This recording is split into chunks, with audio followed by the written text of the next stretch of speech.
dan sebuah peti mati yang bersinar. Dan muncul sebuah notifikasi sistem yang mengatakan murid terakhir dari host menerobos ke alam suci. Sistem Weiwu Duzun telah diaktifkan. Terlihat seorang yang berada di dalam peti mati, adalah Kaisar Iblis, yang telah terbangkit dari kematian. Ia mengatakan, apakah aku telah dibangkitkan? Aku telah mati selama 300 tahun. Dan sekarang aku dibangkitkan kembali, ia bergumam sialan sistem anjing. Kamu terlalu pandai bermain, lalu sistem menjawab aku seorang traverser. Setelah banyak bencana, aku akhirnya mengaktifkan sistem awal dan menemukan jalan untuk menjadi seorang kaisar kembali.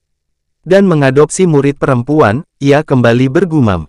Sistem mengingatkanku bahwa ketika aku menerima 108 murid dan setiap murid memahami jalan yang lengkap, aku dapat memanfaatkan angin timur dan merubah nasibku. Sayangnya, sampai umurku habis, aku tidak mendapatkan hal itu untuk mengubah nasibku. Karena terlalu banyak murid. Sebagai info tambahan aja ya guys. Jadi sistem tuh udah ada waktu si MC masih hidup. Dan si sistem ngasih misi buat punya 108 murid. Dan semuanya harus mencapai alam suci biar dapat hadiahnya. Tapi sampai si MC mati, murid belum semuanya sampai ke alam suci. Butuh 300 tahun buat semua murid si MC menerobos ke alam suci. Nah sekarang si MC dibangkitkan lagi karena semua muridnya sudah menerobos ke alam suci dan klaim hadiahnya. Nah itu adalah infonya. Bagi yang belum paham, oke lanjut. Sistem karena semua murid telah menerobos ke alam suci. Misi telah selesai, dan kualifikasi host akan berubah dari langit dalam 3 menit. Tanpa diduga, 300 tahun kemudian akhirnya aku menunggu hari ini tiba. Ia mengatakan, apakah aku berada di dalam peti mati? Lalu ia menanyakan kepada sistem, BTW, sistem bisakah kamu memberitahuku murid mana yang menembus ke alam suci hari ini? Lalu dengan sangat kesal Kaisar Iblis bergumam, aku ingin melihat murid bodoh mana yang sebenarnya membutuhkan 300 tahun untuk menerobos ke alam suci. Sistem menjawab dengan singkat, tidak tahu. Sistem mengatakan, sistem ini masih punya privasi untuk murid. Kalau begitu katakan padaku kapan murid kedua dari belakang yang menerobos ke alam suci, 230 tahun yang lalu. Ia mengatakan sial, bukankah itu berarti jika murid terakhir ini menjadi alam suci lebih awal? Maka aku tetap tidak bisa dibangkitkan lebih awal. Sistem pun memulai proses perubahan nasib. Dan peti mati itu bersinar. Sialan, setelah aku mengubah hidupku sebagai seorang guru, aku akan pergi mencari kamu sehingga kamu dapat merasakan cinta terlambat selama 300 tahun. Dan petir pun menyambar ke tempat pemakaman Kaisar Iblis. Terlihat orang-orang yang membuka makam tersebut. Orang itu mengatakan Tuan Li ini luar biasa, tidak salah jika itu adalah tahap akhir dari semi suci. Lalu Tuan Li memasang wajah yang sangat membanggakan dirinya. Gasken, ayo masuk dan lihat. Pintu itu pun terbuka, dan mereka langsung masuk ke dalam makam tersebut dan terlihat patung naga yang sangat besar mengelilingi makam Kaisar Iblis. Salah satu dari mereka mengatakan, sial, itu kayu Qiankun yang besar, ini adalah bahan terbaik untuk membuat harta roh berkualitas tinggi dan instrumen magis tertinggi ini terlalu mewah. Mereka terkejut karena semua aura masuk ke dalam peti mati tersebut. Ada juga yang mengatakan, di dalam peti ini pasti ada harta karun. Tuan Li pun membuka peti tersebut. Dia berkata terbukalah, dan peti itu pun terbuka dengan perlahan. Ini apakah orang ini benar-benar mati? Hei, aku merasakan orang ini penuh dengan vitalitas. Mati, pasti mati. Kaisar Iblis tertinggi ini mendengar bahwa ajalnya semakin dekat. Dan dia meninggal di akhir hidupnya. Lalu terlihatlah Kaisar Iblis yang sedang tertidur. Ada yang berkata, seseorang pasti memasukkan harta di dalam mulutnya untuk menjaga tubuhnya agar tetap utuh. Tuan Li berinisiatif untuk membuka mulut Kaisar Iblis. Namun sebelum tangannya menyentuh mulut Kaisar Iblis, Kaisar Iblis terbangun terlebih dahulu. Mereka yang sangat terkejut melihat sosok pria yang telah terbangun. Apa dia hidup kembali? Pencuri makam sangat berani ya, kata Kaisar Iblis. Salah satu dari mereka mengatakan, kamu siapa kamu? Mengapa ada di sini? Lalu Kaisar Iblis menjawab, makam ini dibangun untukku. Seharusnya aku yang menanyakan hal tersebut. Mengapa kalian masuk ke makamku dan kalian masuk tanpa izin? Dasar pencuri tidak tahu malu. Kamu bilang siapa aku? Seseorang dari mereka mengatakan, apakah kamu adalah Kaisar Iblis tertinggi? Mustahil Kaisar Iblis tertinggi sudah mati 300 tahun yang lalu. Dan bagaimana bisa Kaisar Iblis terlihat seperti anak muda yang tampan? Tuan Li berkata dia pasti palsu. Kamu bisa merasakan kultivasinya. Itu hanya hantu kecil yang sedang konsentrasi. Salah satu dari mereka juga berkata, sungguh tidak butuh waktu lama baginya untuk menerobos keadaan konsentrasi. Kaisar Iblis hanya tertawa tipis. Mendengar ocehan mereka, salah satu dari mereka langsung mengeluarkan sebuah pedang berinisiatif untuk menyerang. Dia berkata kau mencoba berpura-pura menjadi dewa. Katakan kenapa kamu berada di sini di mana hartanya. Bodoh juga ya mereka guys, udah tahu itu makam Kaisar Iblis. Masih aja nanya kamu siapa kenapa berada di sini. Goblok-goblok, pria itu langsung maju untuk membantai Kaisar Iblis. Heh tidak mau bilang padaku. Kalau begitu jangan salahkan aku jika aku membunuhmu. Dengan sangat kejam, Kaisar Iblis mengatakan, dasar orang bodoh. Selamat tinggal nak. Mereka terlihat sangat terkejut, karena serangannya bisa dihentikan dengan sangat mudah. Pria itu tangannya bergetar karena serangannya dapat dengan mudah dihentikan. Pria itu bergumam, aku baru saja mengeluarkan kekuatan penuh bagaimana bisa dia menghentikannya dengan mudah. Ini tidak mungkin. Kakinya sampai bergetar saking takutnya. Ingin menarik pedangnya kembali. Terlambat, lalu Kaisar Iblis menyerangnya dan mencekik lehernya. Sampah dari alam dewa sepertimu sangat ingin mati. Apakah hidup sendiri terlalu lama? Ingin cepat-cepat mati. Tuan Li dan kelompoknya sangat terkejut, melihat orang yang berada di alam dewa bisa dikalahkan dengan mudah oleh orang yang berada di alam konsentrasi. Pria itu berkata dengan nafas yang hampir tidak akan keluar lagi. Lengze apa yang kamu lakukan cepat bantu aku. Lengze langsung maju menyerang Kaisar Iblis. Hei cepat lepaskan dia. Kaisar Iblis berkata siapa yang menyuruhmu untuk berteriak di depanku. Kaisar Iblis langsung membunuh pria itu. Sampai-sampai dia menjadi butiran-butiran debu yang bercampur dengan darah. Lengze terdiam melihat temannya mati dengan mudahnya.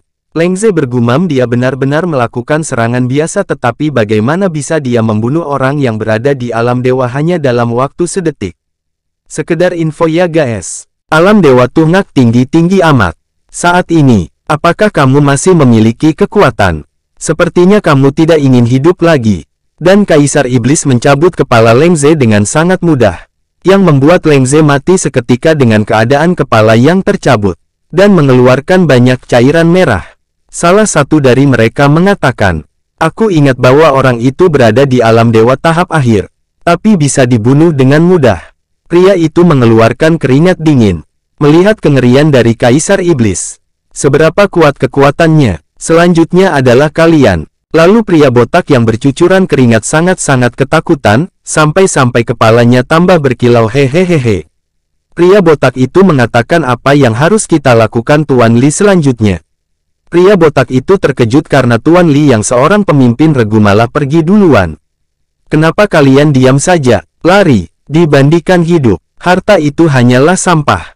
Kehidupan jauh lebih penting dari harta, kata-kata bijak dari Tuan Li. Tuan Li berpikir bahwa Kaisar Iblis tidak akan mengejarnya, dan seketika, aura formasi yang sangat kuat menyebar dan menghentikan pergerakan. Mereka, Tuan Li terkena sambaran dari formasi itu. Tuan Li berpikir formasi, kapan ada formasi di sini?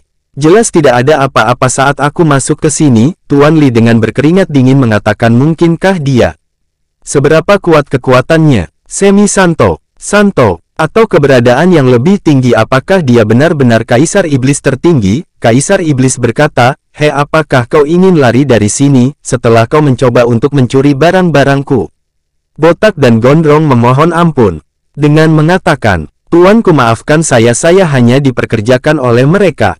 Saya tidak bermaksud untuk menyinggung Anda. Botak pun mengiyakan apa yang dikatakan oleh Gondrong, benar-benar saya hanya diperkerjakan. Ini semua adalah pria itu. Dalam sekejap mereka berdua terbakar dengan api hijau yang sangat kuat. Terlalu mengerikan, dia pasti bukan manusia. Dia pasti hantu. Ya dia pasti hantu Kaisar Iblis yang telah berada di depannya. Tuan Li pun memohon, oh Tuan maafkan saya tidak berani lagi. Saya akan pergi. Tolong Tuan jangan bunuh saya. Dengan aura membunuh yang sangat kuat, Kaisar Iblis mengatakan. Katakan padaku di mana orang yang membangunkan makam ini. Dengan ketakutan dan sambil bersujud Tuan Li menjawab. Tuanku, ini saya benar-benar tidak tahu ahli mana yang membangun makam ini.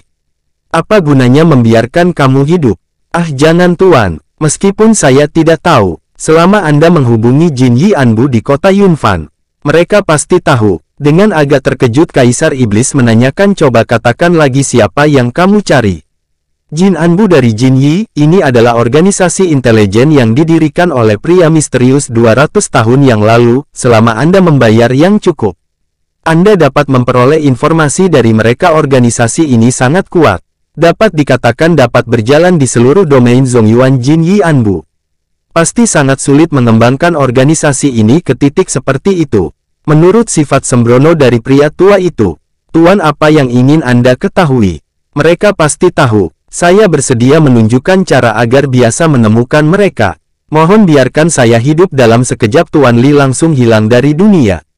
Kaisar Iblis mengatakan di kehidupan selanjutnya, jangan serakah. Sistem pun muncul, cari murid Anda dan dapatkan hadiahnya untuk setiap murid yang Anda temui. Dengan sangat senang Kaisar Iblis tertawa. Sekarang giliranku untuk mendapat panen yang bagus. Kaisar Iblis pun meninggalkan makamnya untuk mencari murid-muridnya. Mendengar sebuah percakapan yang membahas sebuah insiden perampokan makam. Kirimkan seorang agar Anbu Ji Yi memberitahu Lai Yunsan. Katakan padanya bahwa ada kebakaran di kampung halamannya, cepat laksanakan. Jadi yang dikatakan kebakaran di kampung halamannya, itu adalah sebuah kode. Kebakaran sama dengan perampokan dan kampung halaman itu adalah sebuah makam. Ini adalah teori dari Chosen, yaitu Mimin. Ada kemungkinan benar, ada kemungkinan salah. Oke, lanjut ke videonya. Selain itu, persiapkan semua anggota tim. Dan ada seseorang wanita cantik dan imut, bernama Zhu Gefu. Peringkat 36 Master Array tertinggi di Central Plains, Zhu Gefu mengatakan kali ini. Aku ingin semua orang di dunia tahu. Siapa yang berani merampok makam masterku, akan dihukum mati. Siapapun itu, dan dimanapun dia berada. Lalu para si kembar, langsung memberitahukan informasi dari Zhu Gefu. Kenapa Mimin bilang si kembar? Karena mirip aja gitu. Pasti kalian juga ngerasa mirip sih. Siap berangkat sekarang. Zuge bergumam dalam hatinya. Guru, yakinlah, aku Zhu Gefu akan melakukan yang terbaik, dan aku pasti akan menemukan formasi rahasia kuno peri yang dapat membangkitkan master kembali. Scene berpindah ke sebuah kota, yang sangat ramai. Ya ramailah, kan juga namanya kota gimana sih? Kuaci kacang tanah, mie instan tutup pelindung 20 teks halo yang di sana kemari sini. Mogu melihat gambaran, ramalan masa lalu dan masa kini. Wah, kota Yunfan ini lebih ramai dari sebelumnya. Terdengar suara perut Kaisar Iblis. Yang sudah kelaparan, ia bergumam, aku belum makan selama ratusan tahun. Dan aku sangat lapar, isi perut dulu sebelum mencari para murid. Lalu Kaisar Iblis mendatangi seorang pedagang. Dan mata dari pedagang tersebut langsung berbintang-bintang melihat 2 koin emas. Kaisar Iblis menanyakan di mana restoran yang paling enak. Di kota Yunfan. Pedagang itu menjawab, Tuan, Anda bercanda. Tentu saja itu adalah tanda emas dari Nona Chef, restoran Haisen Lao Lala. Haisen Lao, pedagang itu menunjukkan di mana letak restoran itu. Haisen Lao dan McDonald Chicken. Mungkinkah aku kembali ke bumi? Kaisar Iblis berpikir, di antara murid-muridku yang pandai memasak pasti Fan Xiaotong. Peringkat ke-40, mungkinkah itu dia? Sebagai guru yang baik, aku harus melihat murid dan cucu yang kamu bawa. Berapa banyak Kati? Kati adalah Tael. Pedagang itu memanggil Kaisar Iblis yang mengatakan, Tuan, jangan pergi dulu. Saya akan memberikan Anda diskon. Namun hal itu tak dihiraukan oleh Kaisar Iblis, yang langsung pergi menuju restoran Haisen Lao. Kaisar Iblis memikirkan apa yang enak untuk dipesan. Kecuali Shou Fu Tiao Qiang, semua hidangan terlihat biasa-biasa, tidak ada yang enak. Lalu ada pria bernama Wen Hong yang memesan Shou Fu Tiao Qiang. Pelayan berikan, Tuan, ini Shou Fu Tiao Qiang. Baik Tuan, tunggu sebentar. Hari ini aku akan mengundang 2 wanita cantik untuk mencoba Shou Fu Tiao Qiang paling terkenal di kota ini. Wen Hong berkata, makanan ini setara dengan 10.000 koin emas. Di kota Yunfan ini tidak ada yang bisa membelinya kecuali Tuan ini. Buset dah, sombong banget. Tuan Pan layak menjadi tuan muda berharga dari Sekte Qiang. Bayarannya juga berbeda. Wanita yang satunya juga mengatakan hal yang sama. Ya, aku sungguh beruntung dapat menemani Tuan Pan hari ini. Kaisar Iblis memesan Shou Fu Tiao Qiang, lalu pelayan menyatakan tuan pelanggan aturan toko ini harus bayar dulu baru makanannya disajikan. Apakah Anda ingin membayar dengan batu roh atau koin emas? Dan Kaisar Iblis membayar dengan 5 batu roh. Kaisar berkata jika ada lebihnya anggap itu sebagai tip. Tuan pelanggan tunggu sebentar makanya akan segera datang lalu ada yang bergosip seperti tetangga sebelah. Orang ini memesan satu juga dan bayarannya juga lebih banyak dari Tuan Pan kok bisa selesai. Dia bisa melempar 5 batu roh siapa sebenarnya Tuan itu. Tuan Pan yang mendengar hal tersebut langsung cicih. Lalu pesanan Tuan datang. Tuan Pan ini pesanannya silakan dinikmati kata pelayan dan tercium bau yang sangat lezat yang bergizi. Dan Wen Hong mengatakan gimana bentukan makanan ini ladies. Makanan ini bisa meningkat sedikit kultivasi setelah memakannya. Ladies berambut biru mengatakan baunya sangat enak aku hampir tidak tahan lagi Tuan Pan berkata kemarilah cantik aku akan memberi makan kalian secara pribadi, aku juga mau, Tuan Pan berkata bagaimana kelezatan dan bagaimana rasa dari makanan ini. Makanan ini hanya bisa dirasakan oleh orang dengan status sepertiku, Kaisar berbicara dalam hatinya.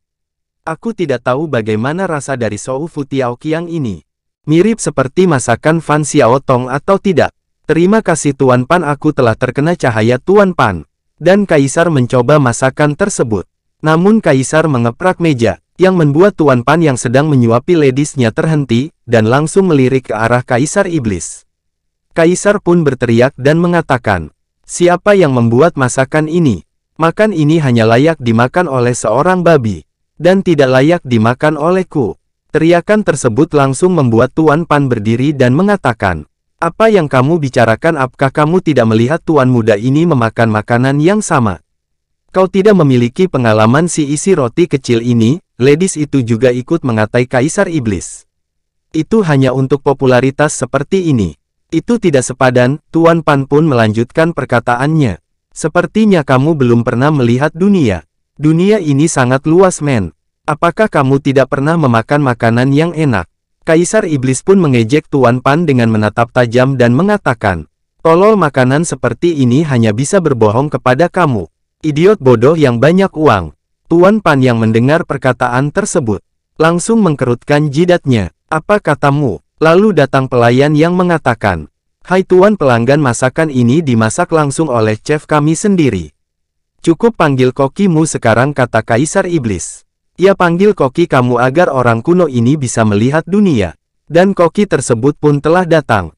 Halo Tuan pelanggan. Bahkan Tuan Muda Pan yang berasal dari Sekte Ciyang pun membeli dan menyukai makanan tersebut. Apakah Anda punya komentar? Koki itu bernama Dong Liu dari alam Senting. Tuan Pan pun meremehkan Kaisar Iblis. Tuan Pan berkata seorang anak yang berada di alam konsentrasi, berani mempertanyakan masakankah dari koki alam Senting. Ada pertunjukan yang bagus untuk ditonton sekarang. Dan muncullah para warga yang menjadi penonton bayaran. Orang ini gila berani membuat onar di tempat ini. Lagi pula orang ini memberi 5 batu roh jadi ya dia berani bertindak seperti itu. Aku baru saja menyentuh porselen. Dong Liu berkata tolong katakan apa yang membuat Anda tidak menyukai masakan khas restoran ini. Bahan ituk sup Fu Tiao Qiang perlu dikeringkan selama 7 hingga 49 hari. Sebelum untuk merangsang masakan yang maksimal, kamu mengganti prosesnya dengan bahan yang segar. Kualifikasi apa yang membuat kau pantas disebut koki? Kata Kaisar Iblis. Dia adalah seorang master masakan. Kaisar Iblis melanjutkan perkataannya. Tulang iganya gagal dipanggang karena kurang matang, isinglas gagal. Karena dimasak terlalu burik. Abalonnya dimasak terlalu lama dan dagingnya terlalu keras untuk si makan kaldunya tidak cukup panas untuk mengumpulkan sarinya, ini adalah yang terburuk dari terburuk. Dong Liu yang mendengar perkataan tersebut sontak berkeringat dingin mendengarnya. Dia berkata pemahaman dari anak muda ini tentang makanan bahkan lebih dalam daripada master. Kaisar Iblis menanyakan apakah kau berani mengatakan ini adalah makanan khas kamu. Seorang dari alam konsentrasi berani menanyakan masakan khas dari koki alam Senting ada pertunjukan yang bagus untuk dilihat sekarang. Dan tiba-tiba Dong Liu berlutut di hadapan Kaisar. Sambil mengatakan Anda adalah senior tertinggi. Orang ini tidak melihat Gunung Tai maafkan saya. Melihat kejadian barusan sontak membuat kedua orang yang meremehkan Kaisar Iblis pun membuat wajah yang membingungkan. Kamu mengakuinya secara tidak langsung. Kau mengatakan aku suka makan sampah begitu. Kaisar Iblis menjelekkan Tuan Pan dan berkata, aku tidak bisa menyalahkanmu, untuk itu mungkin orang-orang seperti kamu memang layak makan sampah, ucap Kaisar Iblis kepada Tuan Pan. Apa katamu? Ku bilang orang sepertimu memang layak makan sampah. Apa kamu mendengar dengan jelas sekarang? Tuan Pan pun mengeluarkan sebuah serangan yang berupa bola api. Dengan tenangnya Kaisar Iblis menghindari serangan tersebut. Dan Kaisar Iblis langsung menghantam kepala Tuan Pan ke meja, yang membuat meja tersebut hancur. Kau adalah sampah. Kau tidak punya hak untuk marah. Ya Tuhan, pria ini berani memprovokasi Sekte Qiang. Aku khawatir, pria itu tidak bisa hidup lagi. Aku pikir kau orang yang hebat. Ternyata hanya begini saja. Tuan Pan mengatakan, lepaskan aku, jika tidak kau tidak akan bisa selamat. Oke, aku kan melihat apa yang bisa kau lakukan. Dan Kaisar Iblis pun melempar Tuan Pan hingga keluar dari restoran. Tuan Muda Pan, sudah berakhir restoran ini menjadi sasaran dari Sekte Qiang. Ayo kita pergi, kehidupan kita jauh lebih penting, ucap orang-orang yang melihat. Dan Tuan Pan pingsan. Ayo berteriaklah. Senior, cepatlah pergi, Anda dalam bahaya sekarang, Kaisar Iblis berkata. Apa yang kamu takuti? Aku baru saja menghapus basis kultivasinya. Dan tidak mengambil nyawanya.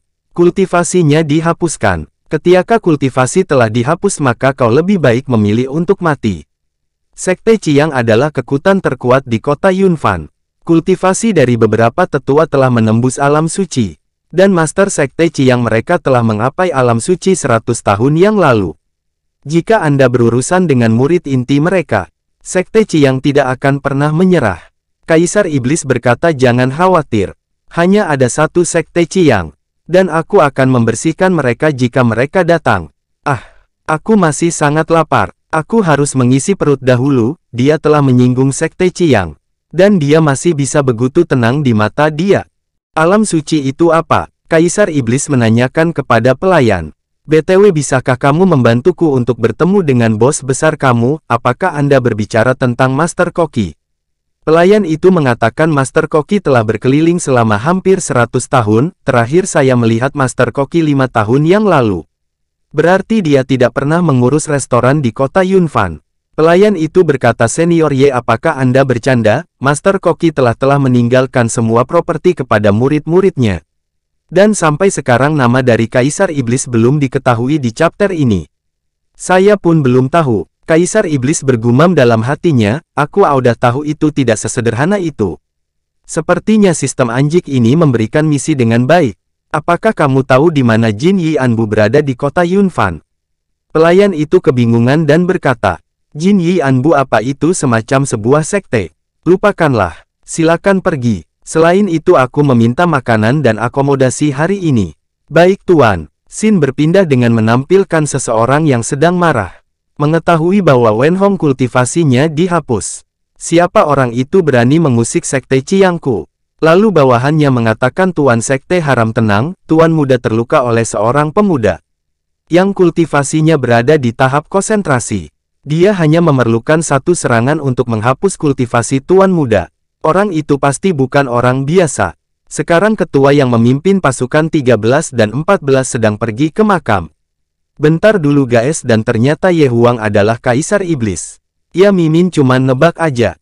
Karena di manhuanya, tertuliskan mereka sedang pergi ke makam Ye Huang, bisa jadikan itu nama Kaisar Iblis. Menarik. Jadi kita tetap memanggil Kaisar Iblis dengan sebutan Kaisar Iblis. Karena Ye Huang belum pasti itu nama Kaisar Iblis, ya kan? Ya guys. Lanjut. Tidak cocok mengambil tindakan dua kali Tuan.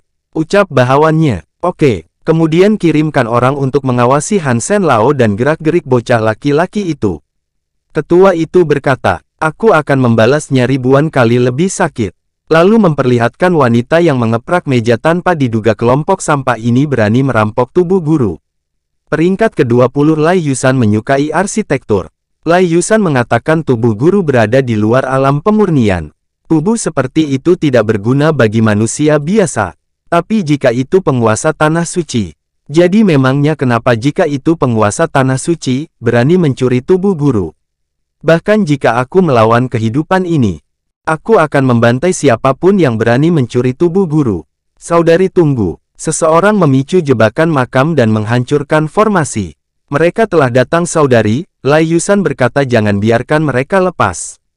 Berani masuk ke tempat orang akan mati. Ini seperti pepatah di kabupatenku. Jika Anda masuk, maka Anda tidak bisa keluar lagi. Sekelompok orang itu mengatakan, tiga tetua itu perkasa ya Tuhan. Keterampilan ketiga tetua tidak ada tandingannya, hanya beberapa detik semua jebakan langsung hilang. Betul sekali, kali ini kita akan mendapatkan harta yang besar di makam ini. Namun tetua di sebelahnya kebingungan. Aku baru mau mulai, tapi mengapa itu terbuka? Yo, kalian sangat berani. Mau merampok makam ini. Tetua itu terkejut. Hei kau, berpura-pura menjadi penjaga. Bukankah tujuan kita sama? Berikan semua harta yang kalian dapatkan di sini. Kalau tidak aku tidak akan mengampuni hidupmu. Saudari berapa orang ya ingin mati? Semua orang yang datang ke sini. Keduanya jelas banyak dikelilingi oleh tahap dewa. Alih-alih takut mereka malah mengeluarkan niat membunuh. Dalam hal ini jangan salahkan kami karena menindas gadis-gadis lemah. Dan tetua itu memberikan perintah. Serang sekarang. Cerita kembali berlanjut, di mana pertarungan yang baru saja dimulai. Dan Zhuge Fu mengaktifkan formasi yang telah lama berada di makam tersebut. Dan muncullah sebuah formasi di bawah kaki mereka yang membuat mereka terkejut. Zhuge Fu mengatakan, ekstasi, hanya dengan satu kata saja mereka langsung menghilang bagaikan debu yang ditiup angin. Lalu ketua itu memohon kepada Zhuge Fu dan ia mengatakan, tidak, kamu tidak bisa membunuhku. Dengan gagapnya, udah kayak Aziz gagap aja nih penatua. Zhuge Fu mengeluarkan teknik pencarian jiwa, Edo Tensei. Setelah Zhuge Fu menggunakan teknik pencarian jiwa, tetua itu berubah drastis dari muda menjadi tua bangka, dan wajahnya kini telah menjadi sangat-sangat keriput. Lai Yusan langsung menebas kepala si tetua itu. Dan Lai Yusan bercanda dengan Zhuge Fu, dengan mengatakan Xiao Fufu, kenapa kamu tidak tumbuh selama bertahun-tahun? Kemampuan kamu untuk mencuri ingatan, jauh lebih buruk daripada kemampuan guru. Zhuge Fu pun kembali mencandai Lai Yusan, aku hanya bisa melihat ke alam guru, Hei aku hanya bercanda doang, gak usah baperlah. Dan mereka berdua OTW ke kota Yunfan.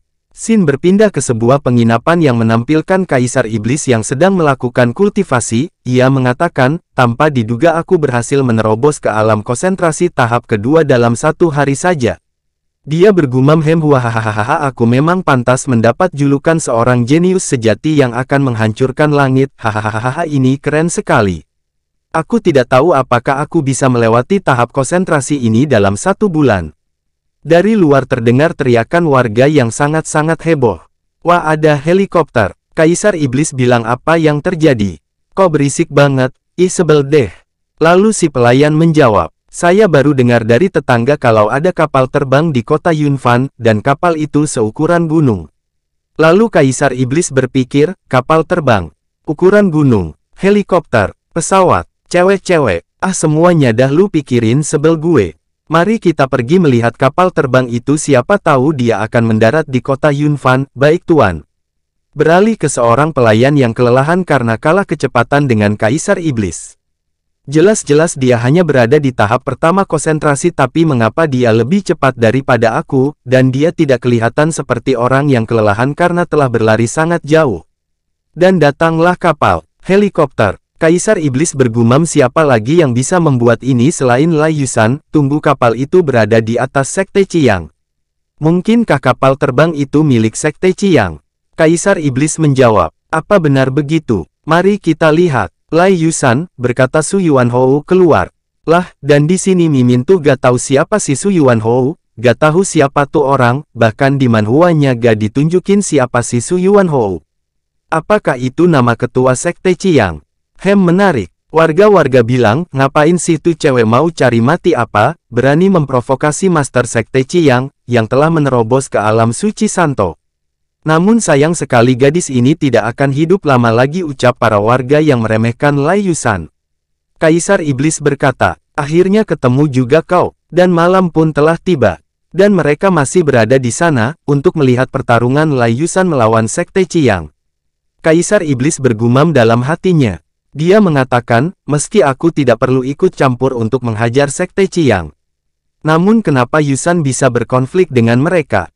Tanpa diduga Sekte Qiang telah menjangkau makam guru selama 13 kali dalam 2 tahun. Dan apakah mereka berhasil mengambil harta-harta yang ditinggalkan oleh guru? Hilangnya tubuh guru, pasti ada hubungannya dengan mereka. Tiba-tiba datanglah seorang penatua dari Sekte Qiang. Dia mengatakan, bisakah Anda menyebutkan nama Anda? Itu adalah penatua dari Sekte Qiang. Aku mendengar bahwa penatua itu baru menerobos ke tahap 8 alam suci beberapa waktu yang lalu. Dan penatua itu memiliki julukan Evener of Swords. Kamu dapat memotong gunung dan sungai dengan mudah. Masa sih men? Dan tak disangka-sangka, Lai Yusan mengeluarkan jari yang sangat-sangat sopan. Ia mengatakan, jangan terburu-buru untuk mati, ini masih belum giliranmu. Penatua itu langsung menyerang Lai Yusan. Jangan sombong kau brengsek. Dan serangan itu berhasil ditebas oleh Lai Yusan. Hanya dengan 1 kali ayunan pedangnya. Dan ledakan pun terjadi.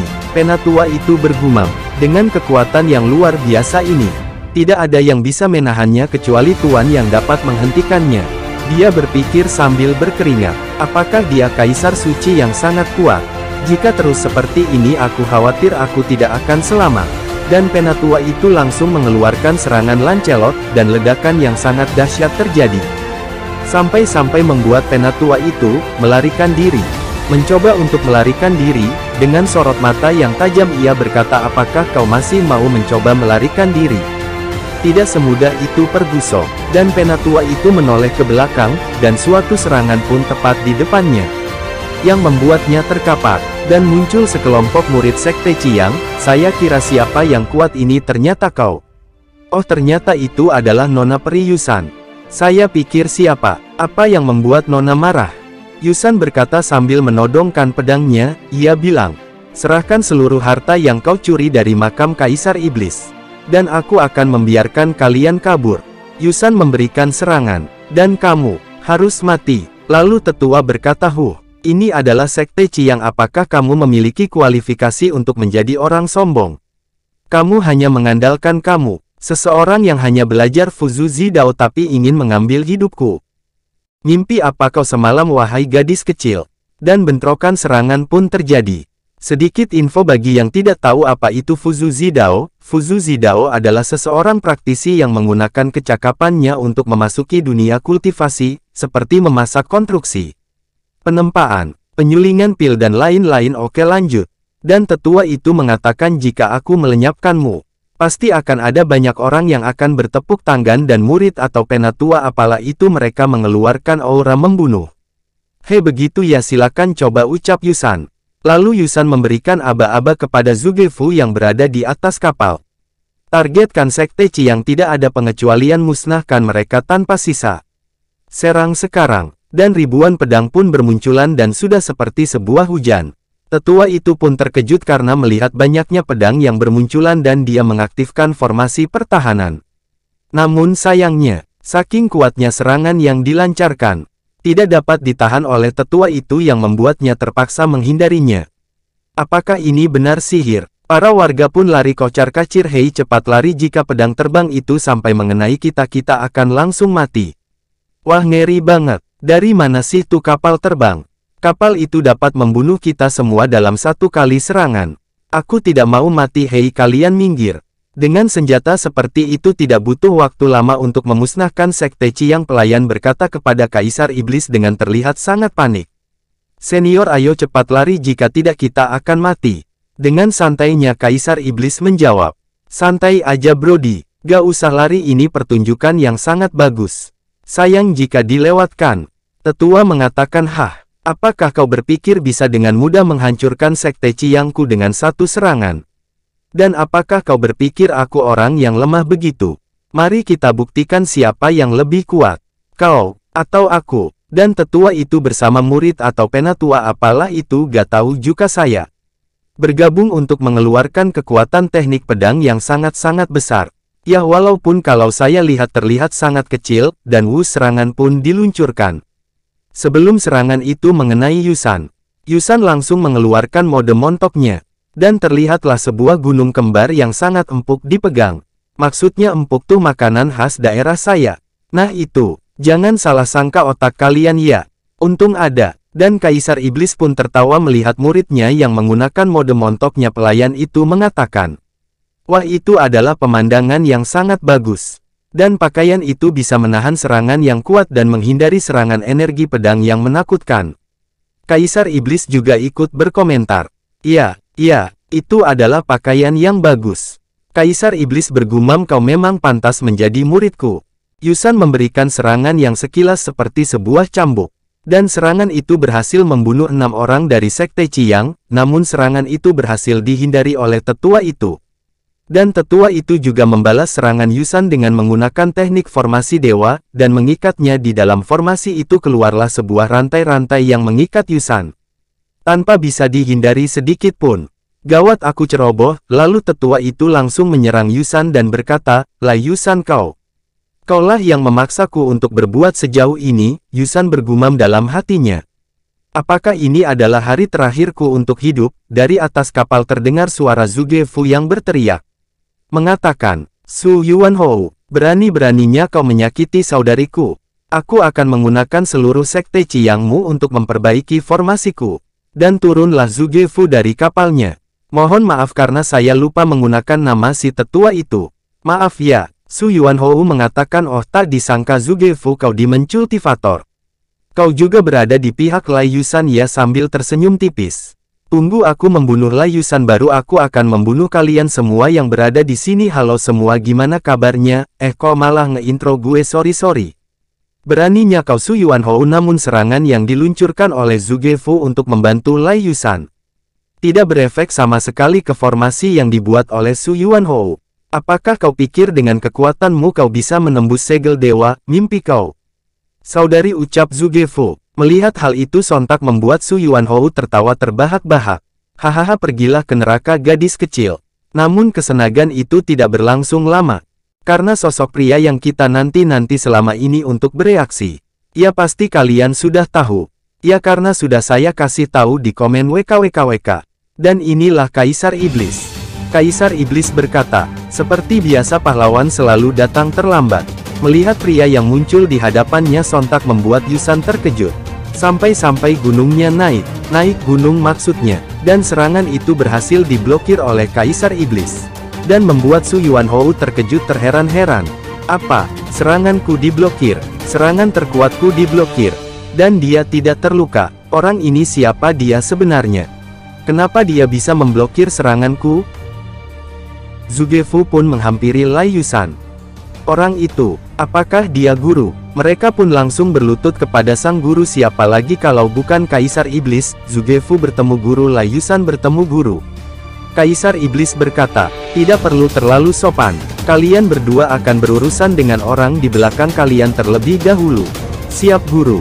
Dan Su Yuanhou tiba-tiba mengeluarkan aura Kaisar. Ini adalah aura Kaisar, namun berbeda dengan Kaisar Iblis yang terlihat santai seperti dia tidak pernah takut dengan siapapun. Kecuali Tuhan, siapapun akan takut dengan Tuhan. Dan inilah sosok Kaisar Darah Merah. Dan julukan itu hanya abal-abal, karena nanti dia bakal mati. WKWKWK. "Berani-beraninya kau membunuh di tanah suciku. Sekarang aku akan memberikan kau kesempatan. Berlutut atau mati. Jika kau tidak menurutinya, orang di sekitarmu juga akan mati." Kaisar Iblis berkata, "Menakuti orang hanya dengan aura Kaisar Agung. Apakah kau pikir dewamu telah datang?" Dan warga kembali berdatangan karena dibikin oleh autornya. Apakah yang memblokir serangan pedang Qi? Su Yuanhou hanya berada di alam konsentrasi. Ini tidak mungkin, dia pasti menyembunyikan basis kultivasinya. Palsu itu palsu. Tingkat konsentrasi tidak bisa terbang tapi dia bisa terbang. Kenapa? Apakah kamu tidak mau mendengar kata dari Kaisar Darah Merah? Di domain Zongyuan ini, aku adalah rajanya. Halah bacot, lu kakek tua bangka. Sebelum dia melanjutkan perkataan, dia langsung diserang oleh Kaisar Iblis. Kaisar Darah pun terkejut karena dia menghilang sebelum menyelesaikan kata-katanya. Dan Su Yuanhou pun jatuh pingsan. Zhuge Fu dan Lai Yusan terkejut karena dengan mudahnya aura Kaisar dihilangkan. "Ah, berisik banget tuh kakek-kakek. Udah tua bukannya tobat malah ngelunjak." Kaisar Iblis bergumam, "Tanah suci cemerlang 300 tahun lalu aku dapat memahaminya. Dan saatnya sekarang mendapatkan kembali semua hartaku yang diambil oleh bajingan, dan Kaisar Iblis pun mengirimkan sebuah jarum ke sebuah dimensi. Bukan sulap, bukan santet, ini sihir. Dan, jarum itu pun sampai ke tempat Kaisar Darah berada. Dan inilah wujud dari Kaisar Darah. Tapi sayang ya, ditunjukin cuman buat mati doang, hahaha, dan jarum itu masuk ke dalam badan Kaisar Darah.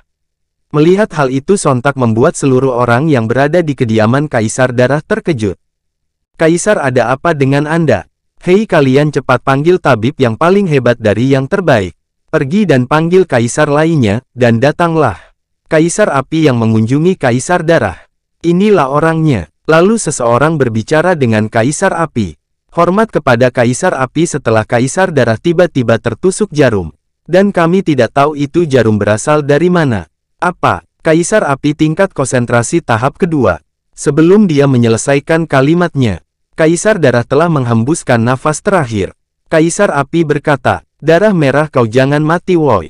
Apanya yang tingkat konsentrasi? Apa hubungannya dengan tahap konsentrasi woi? Jawab bangsat. Gak bercanda guys, jawab apa hubungannya, dan Kaisar Api pun memeriksa Kaisar Darah.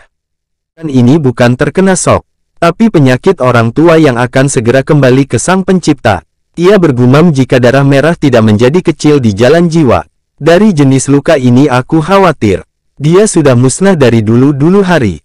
Dan pelayan yang meratapi nasib Kaisar Darah Merah. Mereka juga mengeluarkan setetes air mata. Entah itu air mata buaya atau air mata kebahagiaan. Karena Kaisar Darah telah bertemu dengan Sang Pencipta. Kaisar Api pun berpikir, siapa orang itu? Dia juga menyayangkan nasib Kaisar Darah Merah, karena telah menyinggung orang yang salah. Dan Sin berpindah ke suatu jalan kota, yang menampilkan banyak sekali warga yang sedang berlutut. Dan mereka berlutut ke siapa lagi kalau bukan si MC, yaitu adalah Kaisar Iblis. Mereka mengatakan senior benar-benar membunuh jiwa Kaisar dalam satu gerakan. Dan dia juga adalah guru dari dua murid montok-montok itu. Di sini Yusan sedang kebingungan apa benar yang di depannya adalah sang guru tercinta. Dan guru bersedia kembali dan melihat kami. Namun yang dipikirkan Yusan adalah bahwa gurunya hanyalah pikiran ilahi. Dan begitu pun dengan Zugefu, dia juga berpikir bahwa gurunya adalah pikiran ilahi. Ia mengatakan, guru, aku berjanji untuk menemukan formasi rahasia kuno Raja Peri yang agar dapat membangkitkan guru kembali. Murid ini bersumpah berapapun harganya, akan aku bayar sekalipun nyawa taruhannya. Lalu Kaisar Iblis menyela perkataan mereka, berhentilah menangis. Jika kau masih menangis, kamu tidak akan menjadi murid cantikku lagi.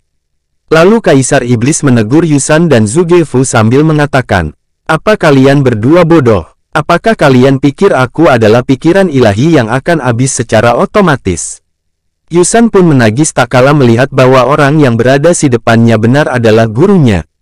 Dan bukan pikiran ilahi. Benar sekali, aku dibangkitkan sebagai guru kalian. Dan Yusan pun merengek ke Zugefu sambil mengatakan, Xiaofu, bisakah kamu memukuliku? Aku takut bahwa ini hanyalah sebuah mimpi. Tiba-tiba muncullah Gondrong yang memberitahukan kepada Kaisar Iblis bahwasanya jika bertemu dengan murid hadiahnya adalah meningkatkan kecepatan kultivasi, dan bertemu dengan murid kedua mendapatkan hadiahnya itu 100 tahun kultivasi murid. Gondrong mengatakan, versi master hanya untuk master, dan versi murid hanya untuk murid yang menerima BPJS. Kaisar Iblis bergumam dalam hatinya sambil melihat aura di tangannya. Ia mengatakan, benar saja kecepatan menyerap aura bertambah jauh lebih cepat, kuat dan tahan lama. Kemudian jika aku menemukan beberapa murid lagi, mungkinkah kecepatan kultivasiku akan menjadi sangat cepat? Menarik. Sambil memperhatikan sistem, Gondrong menambahkan kultivasi murid 100 tahun. Apa ini bisa dilakukan dan bagaimana cara menggunakan hadiah ini? Gondrong menjawab, jika ingin hadiahnya itu hanya membutuhkan host untuk mendistribusikan pikiran host kepada murid. Sangat sederhana. Apakah kontak tidak langsung juga bisa? Ucap Kaisar Iblis. Oh, tentu saja bisa. Tiba-tiba Kaisar Iblis mengeluarkan cambuk andalannya untuk mendisiplinkan murid-muridnya. Dan mereka berdua yang telah sangat-sangat familiar dengan cambuk itu pun mengatakan, guru hidup lagi, ini luar biasa. Kaisar Iblis berkata, kamu adalah master formasi dan master arsitektur, tapi berani melawan ahli pedang yang kuat di alam yang sama. Apakah kamu bosan hidup? 10 cambuk perorangan no tawar-menawar kalau tidak mau saya naikkan lagi. Tanpa membantahnya mereka berdua langsung menyerahkan bokongnya untuk disodok dari belakang, maksudnya dicambuk salah ketik saya. Karena itu memang kesalahan mereka berdua. Dan Kaisar Iblis langsung mencambuk mereka tanpa ekspresi sama sekali. Zhuge Fu dan Yusan sangat-sangat kesakitan atas cambukan yang diberikan oleh gurunya. Dan dua gunung pun seperti memohon untuk lepas dari tempat yang sangat bikin sesak nafas. Kaisar Iblis bergumam, jika bukan karena aku berada di kota Yunfan kalian pasti sudah lama mati. Guru tolong berhenti. Kami memang telah melakukan kesalahan guru, kami mohon ampuni kami, ucap Zhuge Fu. Kaisar Iblis berkata, aku adalah guru kalian dan kalian adalah muridku dan aku memiliki hak untuk menghukum kalian semua, dan juga celana mereka robek karena cambukan Kaisar Iblis. Setelah lama mencambuk Yusan dan Zhuge Fu, akhirnya Kaisar Iblis memutuskan untuk berhenti. Mereka berdua mengatakan terima kasih atas hadiahnya guru. Ambigu sekali ya teksnya. Kaisar Iblis bergumam dalam hatinya. Saat ini aku masih harus menemukan muridku, jika tidak muridku yang profesinya sebagai support akan selalu kekurangan kekuatan. Scene berpindah ke sebuah restoran di kota Yunfan. Kaisar Iblis berpikir tanpa diduga pelaku yang menyebabkan disintegrasi dan pemisahan mereka disebabkan oleh 9 tanan suci. Yusan mengatakan kepada Kaisar Iblis bahwa murid Kaisar Iblis yang satunya lagi berada di wilayah Yuan Tengah, tapi sebelum Yusan melanjutkan perkataannya dia langsung dihentikan oleh Zhuge Fu. Saudari, mengapa kau memberitahunya? Oh iya maaf. Kaisar Iblis menanyakan memangnya ada apa dengan Tai Bai? Apakah terjadi sesuatu? Tapi aku pikir dengan bakat yang luar biasa dia pasti akan segera menjadi kaisar, bukan? Mendengar perkataan itu dari gurunya sontak membuat Yusan panik karena telah mengatakannya tadi. Setelah dia menerobos ke alam setengah kaisar, dia menggunakan kekuatannya untuk menerobos masuk ke tanah suci sendirian dan tidak ada yang tahu apa yang terjadi setelah itu. Tanah suci bintang lagi, tanah suci bintang lagi. Lalu Kaisar Iblis menanyakan di mana lokasi Taiba berada. Kepada mereka berdua, Zhuge menjawab Taiba berada di suatu tempat yang bernama Luo Guangcheng. Nama desanya adalah Desa Pedang Taiba. Mereka pun bergerak untuk pergi ke Desa Pedang Taiba tersebut. 3 hari kemudian di sebuah kapal, yang memperlihatkan Kaisar Iblis yang sedang berkultivasi. Dia bilang kalau butuh waktu 3 hari aku untuk menembus 5 alam ini sangat lambat. Zhuge dan Yusan bergumam, guru telah berada di tingkat Versailles lagi. Orang biasa mana mungkin biasa berkultivasi secepatnya itu benar. Bagus, selanjutnya aku pasti akan menerobos ke alam Tong Xuan Jing. Dan jika saat itu tiba aku bisa membuka kartu as yang baru. Setelah 1 hari, Kaisar Iblis yang sedang menyatakan kepada pelayan toko itu, dengan sebuah imbalan koin emas. Ceritakan apa yang kau tahu tentang Tai Bai Jian Zhuang. Lalu pelayan itu mengatakan, Tuan, apakah Anda juga ingin ikut berpartisipasi dalam pesta anggur merah di Desa Pedang Tai Bai? Apa pesta anggur? Pelayan itu kembali mengatakan pemilik Desa Pedang Tai Bai sudah lama terluka dan kekuatannya dari ke hari semakin memburuk. Saya mendengar dari orang tidak banyak yang tersisa dari basis kultivasinya, jadi dia menghabiskan waktunya dengan berpesta anggur setiap hari. Bahkan dia bilang bahwa minum anggur merah lebih baik dan juga katanya dia akan menukarkan harta miliknya dengan 1 botol anggur. Pelayan itu kembali menuturkan, Anda harus tahu bahwa Desa Pedang Tai Bai ketika masa jayanya banyak sekali pendekar pedang yang bermunculan dan mampir di sana dan meminta saran tentang ilmu pedang. Aduh, sayang sekali. Tiba-tiba Yusan berdiri dan mengeprak meja dengan penuh emosi sambil berkata omong kosong. Melihat Yusan yang tiba-tiba berdiri yang membuat pelayan itu terkejut. Namun tingkahnya langsung ditegur oleh Kaisar Iblis. San, kau tidak boleh seperti itu. Yusan menjawab, maaf guru, aku dibesarkan oleh Tu Erlu yang makanya aku emosi. Dan pelayan itu langsung berbalik badan untuk segera pergi karena takut akan dimarahi lagi. Kaisar Iblis berkata, meskipun aku tidak tahu mengapa Tai Bai begitu, tapi sebagai seorang guru aku adalah yang terbaik untuk melakukan hal itu. Suasana di siang hari di Desa Tai Bai, dan ada yang menaruh anggur yang sangat mahal, yang membuat penjaga itu terkejut. Orang-orang yang melihat itu pun terkejut sama dengan penjaga itu. Belum lagi anggur yang berada di dalamnya hanya dengan botolnya saja bisa dijual dengan beberapa batu spiritual. Dan botolnya juga terlihat sangat mahal. Pasti anggur yang berada di dalamnya jauh lebih luar biasa. Dari mana tuan itu berasal? Namun ketika penjual itu ingin mengambil anggur itu, Kaisar Iblis langsung mengambilnya sambil berkata anggur ini sangat berharga, 1 cangkir saja sudah cukup untuk tuan desa. Mendengar hal itu sontak membuat penjaga itu murung, hanya 1 cangkir gini. Bukankah itu terlalu pelit ya? Penjaga yang mencium bau dari anggur itu langsung membuatnya ingin mencoba anggur itu walaupun hanya setetes. Kaisar Iblis mengatakan kepada penjaga itu, "Bisakah kau memberitahukan kalimat ini kepada tuan desa?" "Tentu saja bisa, tolong katakan saja anak muda," ucap penjaga itu. Kalimat pertama itu adalah, "Tapi mungkin tuannya untuk mabuk. Aku tidak tahu di mana itu." Kalimat kedua sebuah puisi. "Seember anggur, lagu yang panjang, pedang ke ujung dunia. Tunggu sebentar anak muda, aku akan menyampaikan kalimatmu." Dan tiba-tiba Yusan menempelkan 2 gunungnya ke Kaisar Iblis.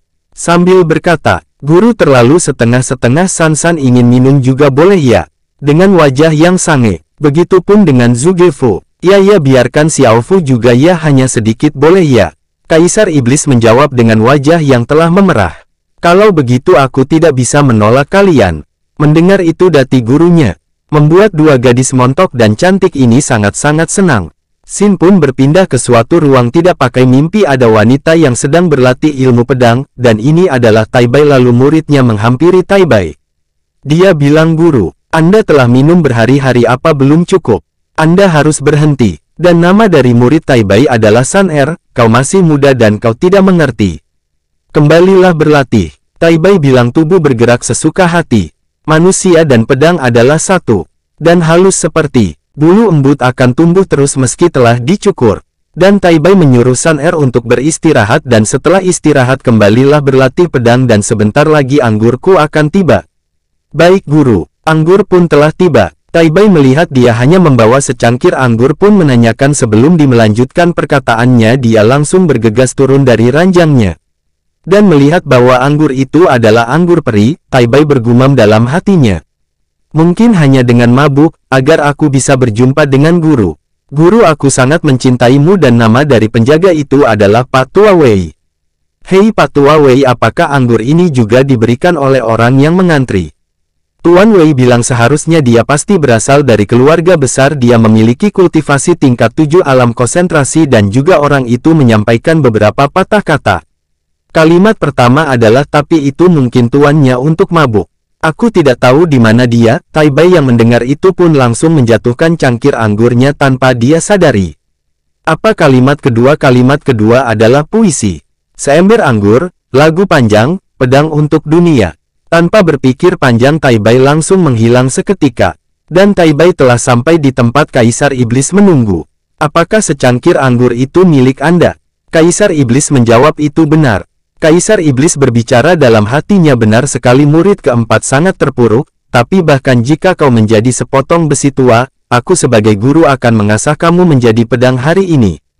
"Dan apakah Anda yang mengatakan 2 kalimat itu?" "Benar sekali, katakan kepadaku siapa yang memberitahukanmu 2 puisi itu." Kaisar Iblis menanyakan kepada Taibai, "Apakah kau puas dengan anggur yang aku berikan?" Dan Taibai merasa bahwa 2 gadis montok yang berada di depannya sangat familiar. "Siapa kalian sebenarnya?" "Kamu bertanya-tanya siapa aku? Memberitahu kamu sebentar lagi, tapi mari kita selesaikan pertukaran anggur dulu." "Baiklah, aku sangat puas dengan anggur Anda. Mari kita bicarakan apa yang Anda minta." Kaisar Iblis berkata, "Aku dianggap sebagai tukang reparasi pedang, dan aku ingin tuan kota menurunkan kultivasi ke tingkat yang sama denganku agar pertarungannya adil." "Oke, baiklah." Taibai bilang, "Waktuku terbatas, palingan aku hanya bisa berlatih dengan Anda sampai senja karena aku anak senja." Taibai sadar dan langsung berinisiatif untuk menurunkan kultivasi menjadi tahap pertama alam konsentrasi. Tapi baiklah, lebih nyaman mengajar dengan cara ini. Yusan dan Zhuge-fu pun saling menempelkan 2 gunungnya saking merindingnya melihat saudarinya akan dihukum. "Tuhan tolong ampuni dosa saudari, dan kamu tidak bisa hidup sendiri, Tuhan memberkati," kata mereka. "Bukan kata saya ya." Taibai berkata, "Ayo mulai tunjukkan ilmu pedang terbaik Anda, jika tidak Anda tidak dapat menghentikan saya karena saya sangat agresif ketika bermain di atas." Kaisar Iblis membalas, "Oh, apakah begitu Nona? Kalau begitu kau harus berhati-hati dengan seranganku." Dan Kaisar Iblis pun melesat maju untuk menyerang duluan. Namun sayangnya serangan itu berhasil dihindari oleh Tai Bai dengan mudahnya. Oh, kau ingin menyerangku dari sisi kanan ya? Namun sayangnya seranganmu telah terprediksi olehku, dan dia langsung menyerang Kaisar Iblis. Namun Kaisar Iblis telah menghilang dari hadapannya yang membuat Tai Bai terkejut. Apa dia menghilang, dan Kaisar Iblis telah berada di belakangnya? Kaisar Iblis melakukan serangan, dan beradu pedang pun terjadi. Kaisar Iblis bilang, oh ternyata kau bisa menahannya ya.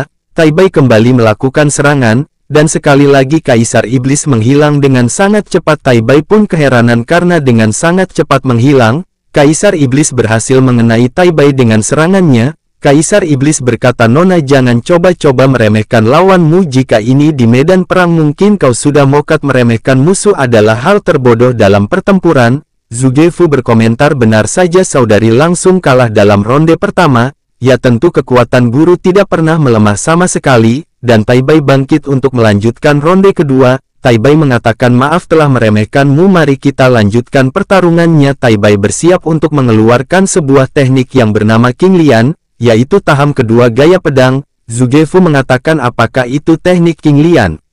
Dan teknik itu adalah teknik terkuat dari saudari. Teknik itu pun mengeluarkan Bun Xin yang menyerang secara bersamaan. Sebelum Tai Bai sampai ke hadapan Kaisar Iblis, Kaisar Iblis terlebih dahulu mengeluarkan serangan, yang berhasil mengenai Tai Bai, dan membuatnya terlempar ke lantai yang membuat gunung kembarnya bersentuhan dengan lantai. Ah, pengen jadi lantai aja aku biar bisa merasakan sebuah bola yang sangat-sangat empuk, hehehe. Kaisar Iblis mengatakan, bagaimana jika Nona mengubah kultivasi menjadi sama denganku agar seimbang? Mendengar perkataan dari Kaisar Iblis sontak membuat Tai Bai langsung menyerang Kaisar Iblis dengan teknik King Lian gaya ketiga, bukan gaya anjing. Gaya itu hanya ada di YouTube biru. Kaisar Iblis juga bersiap-siap untuk beradu serangan, dan Kaisar Iblis langsung menepis serangan yang belum dikeluarkan oleh Tai Bai. Tai Bai bilang sambil menahan sakit di gunungnya, pemuda ini sangat akrab denganku, bahkan ilmu pedangku. Dia tahu bahwa setiap kali aku menyerang dia sudah menghitungnya. Kamu siapa kamu sebenarnya? Siapa aku? Kaisar Iblis pun memberikan kode kepada Zhuge Fu. Dan Zhuge Fu langsung mengeluarkan formasinya, yang tepat di atas kepala Tai Bai, yang membuat Tai Bai terkejut. Sialan, ini sudah direncanakan bangsat-bangsat. Lagi-lagi Tai Bai dibuat terkejut karena kultivasinya menurun drastis. Sambil menghindari serangan pedang yang dilakukan oleh Kaisar Iblis, dia mengatakan kenapa ini bisa terjadi sambil mengeluarkan air mata. Saya Jeb mengucapkan terima kasih telah menonton videonya sampai selesai. Sampai jumpa di video selanjutnya. Ruang mimpi keren sekali.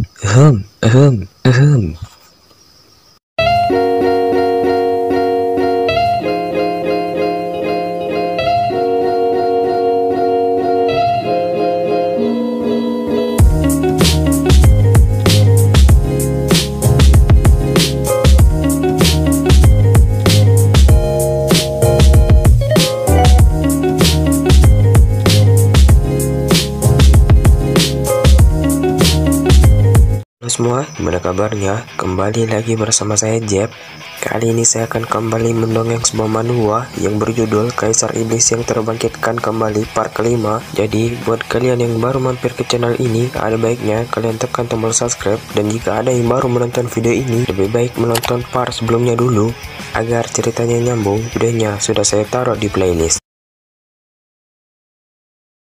Cerita berlanjut di mana datang seorang wanita yang bernama Sun Er. Ini orangnya, tiba-tiba dia berhenti, karena gurunya yaitu Tai Bai ingin maju melindungi Sun Er yaitu adiknya. Kaisar Iblis berkata, kamu sudah sekarat tapi masih mau melindungi orang lain, tidak ada gunanya, kalian harus mati hari ini juga. Kaisar Iblis pun melakukan serangan yang mengarah ke Tai Bai dan benturan kekuatan pun terjadi antara Kaisar Iblis dengan Tai Bai. Setelah benturan terjadi, Kaisar Iblis pun langsung maju untuk menyerang kembali.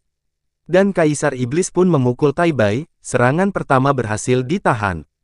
Namun serangan kedua berhasil mengenainya, dan membuat Tai Bai berguling-guling ke lantai. Tai Bai bergumam, mengapa orang ini bisa menembus pertahananku? Lalu Kaisar Iblis mendatanginya sambil berkata, apakah kau pikir dirimu kuat? Bahkan kamu tidak bisa melindungi orang di sekitarmu. Kualifikasi apa yang kau miliki? Dasar sampah. Dan gurumu lah yang membuatmu seperti ini, dan gurumu lah pelakunya. Mendengar ucapan Kaisar Iblis langsung membuat Tai Bai darah tinggi. dia langsung menyerang Kaisar Iblis. Dengan mudahnya serangan itu dihindari, tapi sayangnya serangan itu membuat baju kebangsaannya robek, dan notifikasi muncul bertemu kembali dengan murid ketiga mendapatkan hadiah yaitu pedang Xuanyuan, dan dari atas kepalanya ada sebuah pedang yang siap menghantamnya. Sun Er pun berteriak, namun ketika dia ingin menolong Tai Bai dia ditahan oleh Zhuge Fu, dan serangan pedang pun telah jatuh. Ketika Sun Er ingin menyerang dia dihalang oleh Zhuge Fu karena tepisan dari Zhuge pun dia mendarat ke arah dua gunung kembar dan menciumnya. Sun Er mendatangi Kaisar Iblis. Kaisar Iblis berkata, kakakmu minum alkohol setiap hari. Dia tidak memikirkan desanya, dia juga tidak berada di jalan pedang lagi. Aku di sini datang untuk membangunkannya. Sun Er berkata, kamu tidak boleh mengatakan itu pada kakakku karena kakakku adalah orang terbaik di seluruh dunia. Sun Er pun kesal, dia bilang siapa sih orang ini, nada bicaranya begitu sombong. Lalu datanglah segerombolan orang yang datang ke desa Tai Bai. Mereka yang datang tadi bernama Zulong Zhang Sun Chong Kiao. Mereka adalah orang kuat yang berada di alam Sein. Ucap Sun Er, bukan kata saya hanya membacanya saja. Inilah wajah mereka. Yang pertama Zulong Zhang Sun Chong Kiao. Dan Zhuge Fu berkata, tuan desa kami sedang melakukan permunian niat pedang. Jika ada yang berani maju maka dia akan mati. Dan seseorang yang belum diketahui namanya pun langsung menyerang San San terlebih dahulu. San San pun menconter serangan orang itu, dan pedangnya berhasil dihancurkan oleh serangan San San. Dengan nada bicara yang meremehkan, Yusan pun berkata, awalnya aku hanya ingin membereskan satu orang saja tapi aku lupa mengendalikan kekuatanku dengan sempurna yang membuat banyak yang mokat. Orang-orang yang ada di sana protes dengan mengatakan, apa lupa mengendalikan kekuatan? Akan hati-hati lain kali.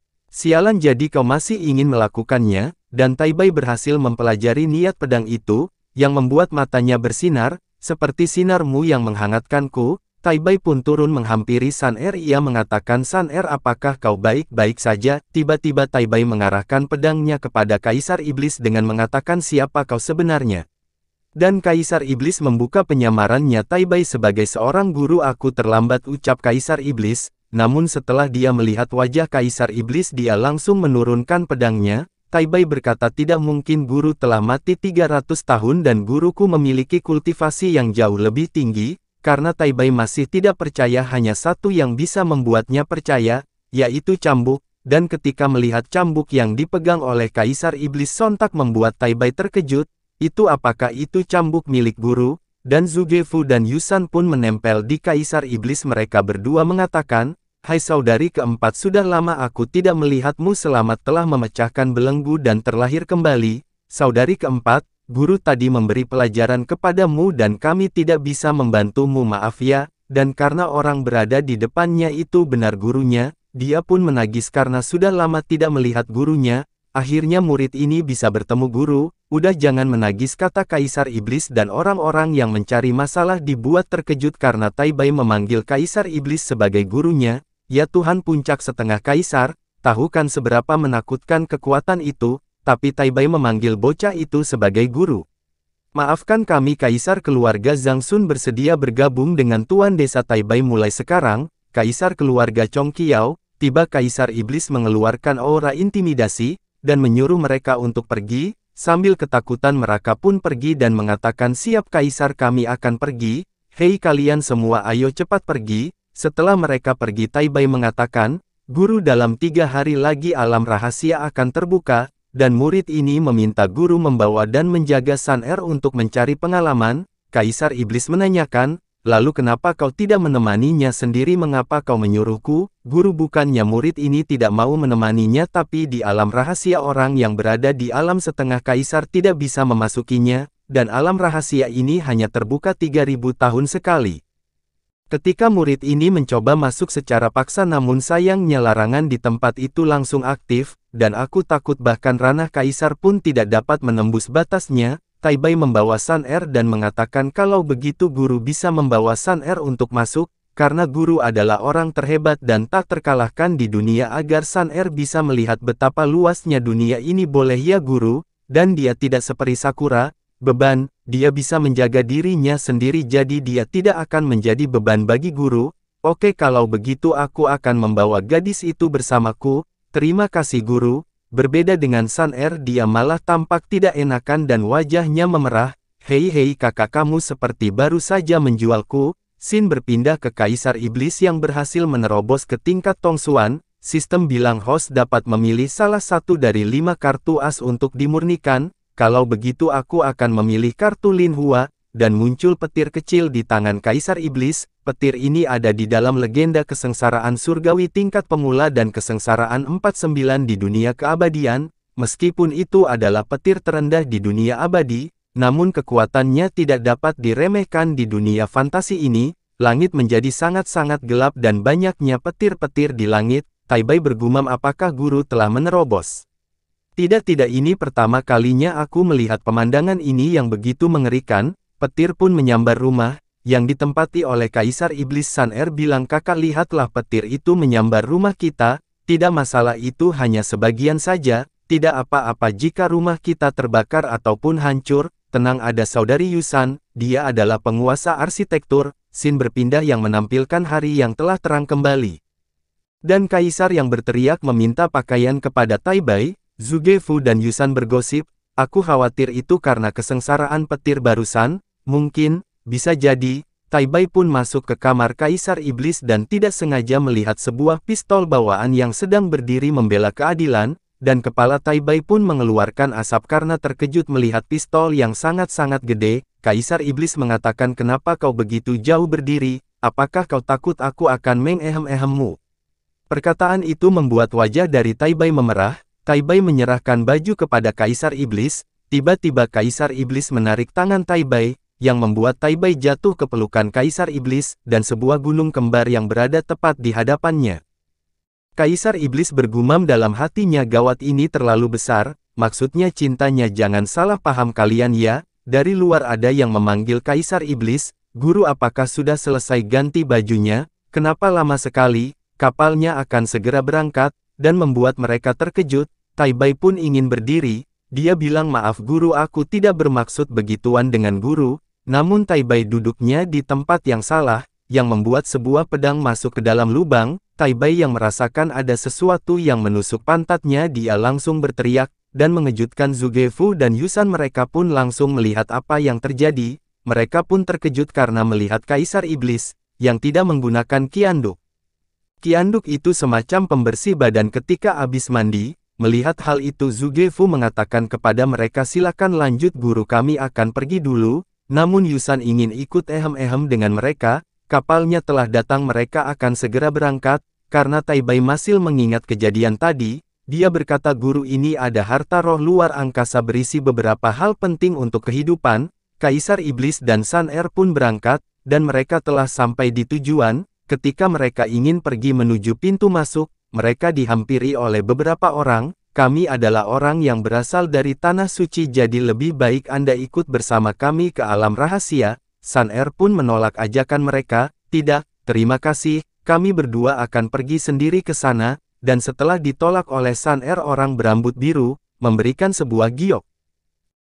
Dan giok itu langsung diambil oleh Kaisar Iblis. Terima kasih atas gioknya. Kalau begitu kami akan menerimanya. Mereka pamit pergi. Kalau begitu kami jalan duluan, sampai jumpa di alam rahasia. Kaisar Iblis pun tidak menggubris perkataan mereka, pun langsung pergi. Dan sesampainya mereka di Tanah Suci, mari kita perkenalkan beberapa sekte. Yang pertama berasal dari Sekte Kuanhua Tanah Suci XX, dan Tanah Suci Tianqi. Namun tiba-tiba melesatlah sebuah cahaya yang seperti mengelilingi mereka, dan ternyata cahaya tadi berasal dari Kaisar Iblis dan Sun Er, dan salah satu dari tetua itu melancarkan serangan kepada Kaisar Iblis. Serangan itu berbentuk seperti sebuah tangan raksasa, namun dengan mudah serangan itu dihancur oleh Kaisar Iblis. Sambil mengejek tetua itu, ia berkata, dada patua bodoh, sialan, beraninya kau menghinaku. Tetua itu mencoba untuk masuk ke dalam, namun sayangnya karena ada sebuah penghalang membuat tetua itu terhempas, dan dari salah satu mereka ada yang mengatakan mereka berdua berani menghina dan mencari masalah dengan Sekte Tanah Suci. Jangan khawatir, mereka akan keluar setelah 10 hari, dan setelah mereka keluar mereka pasti akan mati. Dan si rambut biru yang kita lihat di awal masuk ke Tanah Suci, ia bilang, Penatua, saya pernah melihat mereka, bahkan saya sempat memberikan mereka sebuah giok. Penatua itu pun terkejut, penatua itu pun memberikan 2 token giok kepada mereka berdua. Nih orangnya, penatua itu berkata kepada mereka ini adalah token giok pelacak dan mereka berdua sudah berada di dalam, dan penatua itu memberikan sumpah serapah kepada Kaisar Iblis dan Sun-Er, semoga ketika kau berada di dalam ruang rahasia kau akan mati dan tidak akan pernah kembali lagi, berpindah ke sebuah hutan belantara. Sun-Er berkata dalam hatinya, ya Tuhan, karakter macam apa yang aku ikuti ini? Kaisar menanyakan kepada Sun-Er, Sun-Er, apakah kau takut? Tidak, aku tidak takut karena ada guru di sini. Kaisar Iblis berkata kepada Sun-Er, mereka itu tidak baik, jadi jangan salahkan aku jika telah melakukan hal yang diinginkan. Selain itu hanya ada setengah ranah Kaisar, jadi untuk apa takut dengan mereka? Sun-Er pun kaget karena Kaisar Iblis mengatakan hanya setengah Kaisar tidak perlu takut. Kata-kata guru sangat mengejutkan. Tiba-tiba muncullah seekor ular anaconda. Karena kemunculan anaconda itu membuat Sun-Er terkejut. Guru Anda adalah yang terbaik. Sun-Er benar-benar takut dengan ular, jadi guru saja yang mengurusnya, ya, tidak ada gunanya merayuku. Ular itu pun langsung menyerang mereka berdua, dan sekali lagi Sun-Er ketakutan sampai-sampai memeluk Kaisar Iblis, dan Kaisar Iblis yang kesal kepada Sun-Er pun menjinjiknya. Menjinjik itu adalah mengangkat, akan aku beritahu kamu ya, kekuatan yang sebenarnya. Serangan ular itu sama sekali tidak menakutkan, namun jika kau terlilit mungkin kau akan mati, dan Sun-Er pun mengeluarkan sebuah teknik yang berbentuk seperti teratai entah bunga macam itu. Tolong buat para wanita komentar aja apa nama bunga itu, dan pertarungan singkat pun terjadi. Dan Sun-Er berhasil menebas kepala dari ular itu, hanya dengan 1 kali ayunan pedang, ular itu pun meninggoy seketika tamat ending yang cukup menghihaukan. Tidak bercanda guys. Setelah membunuh ular tersebut tampak Sun-Er yang sangat kegirangan karena berhasil memenggal kepala ular itu. Wah, aku hebat sekali. Tiba-tiba ngak ada angin, ngak ada hujan. Kaisar Iblis pun mengambil inti dari ular itu, yang membuat Sun-Er pun merasa kesal. Kaisar Iblis berkata ular itu memanglah ular biasa namun dia jauh lebih kuat dari ular pada umumnya. Setelah Kaisar Iblis mengatakan itu langsung membuat Sun-Er malu karena terlalu membanggakan dirinya. Kaisar Iblis memberikan inti dari ular itu. Melihat inti dari ular itu berlendir, membuat Sun-Er merasa jijik. Dia berkata meskipun ini terlihat menjijikan tapi masih ada energi di dalamnya. Sun-Er pun memulai proses memasukkan spiritual untuk menemukan misterinya. Tiba-tiba Sun-Er menerobos dari tingkat 6 Tong Xuan menjadi tingkat 7 Tong Xuan, tanpa hambatan apapun. Sun-Er pun mengucapkan terima kasih kepada Kaisar Iblis karena telah memberikan hadiahnya, namun Sun-Er malah kegeran. Dia bilang, tampaknya guru masih mencintaiku, karena harta yang bagus malah diberikan padaku. Dari jarak jauh ada orang yang berteriak meminta tolong. Kaisar mengajak Sun-Er untuk melihatnya, tapi guru mungkin itu adalah jebakan untuk memancing kita. Kaisar Iblis berkata membunuh monster sudah puas, sekarang waktunya kita membunuh orang.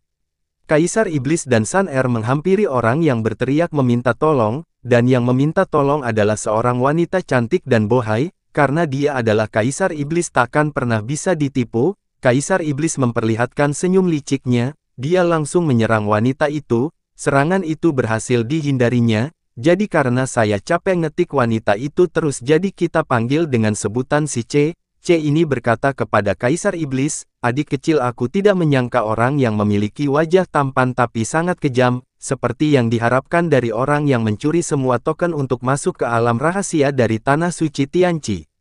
Sun-Er yang mengenal wanita itu pun terkejut karena si C itu adalah murid elit dari 2 Tanah Suci, dan tiba-tiba datang segerombolan orang yang langsung mengelilingi Kaisar Iblis dan Sun-Er. Apakah menarik bagi Sekte Xingyao bersembunyi dan mengeroyok 2 orang? Apakah harus untuk melakukan serangan diam-diam kepada 2 orang yang kultivasinya rendah? Si C mengeluarkan aura yang mengerikan sambil mengatakan untuk menghadapi kalian berdua, aku hanya perlu 1 serangan. Mendengar perkataan dari mulut orang yang akan segera dihajar, mereka pun tertawa, sambil mengatakan, kemampuan Tanah Suci Xingyao untuk mencuri ayam dan anjing memanglah hebat. Kaisar Iblis dan Sun-Er pun tertawa mengejek.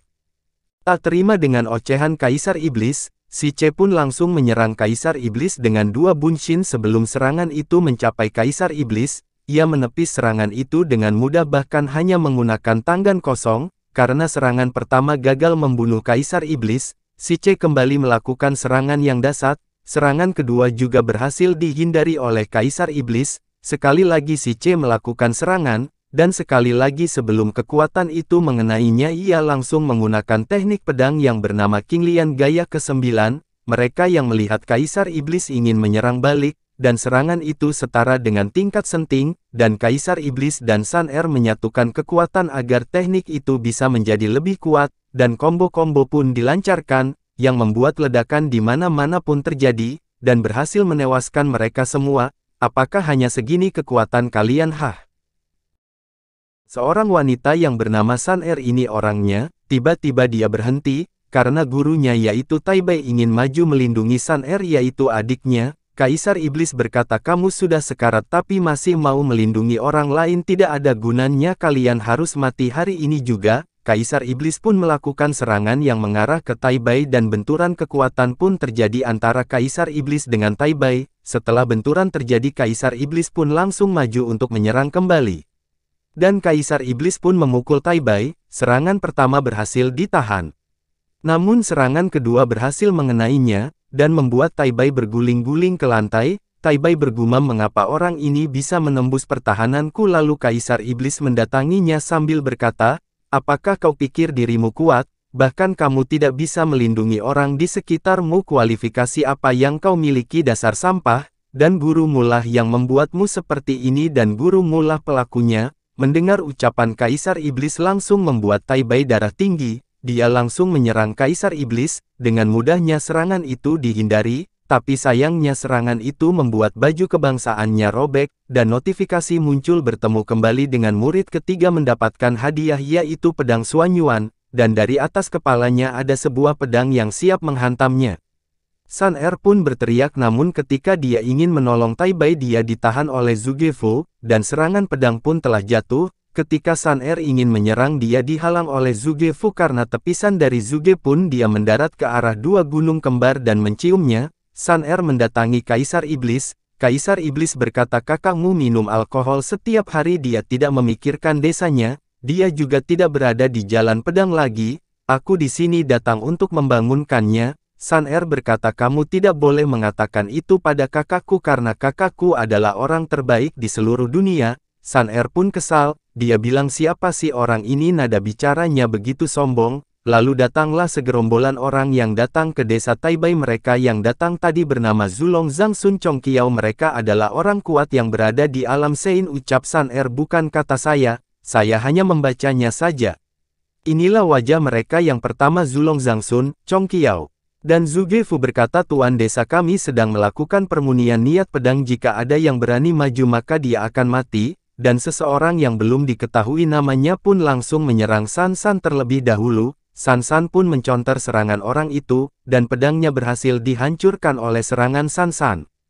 Dengan nada bicara yang meremehkan, Yusan pun berkata, awalnya aku hanya ingin membereskan satu orang saja tapi aku lupa mengendalikan kekuatanku dengan sempurna yang membuat banyak yang mokat. Orang-orang yang ada di sana protes dengan mengatakan, apa lupa mengendalikan kekuatan? Akan hati-hati lain kali. Sialan, jadi kau masih ingin melakukannya? Dan Tai Bai berhasil mempelajari niat pedang itu, yang membuat matanya bersinar, seperti sinarmu yang menghangatkanku. Tai Bai pun turun menghampiri Sun Er. Ia mengatakan, Sun Er, apakah kau baik-baik saja? Tiba-tiba Tai Bai mengarahkan pedangnya kepada Kaisar Iblis dengan mengatakan, siapa kau sebenarnya?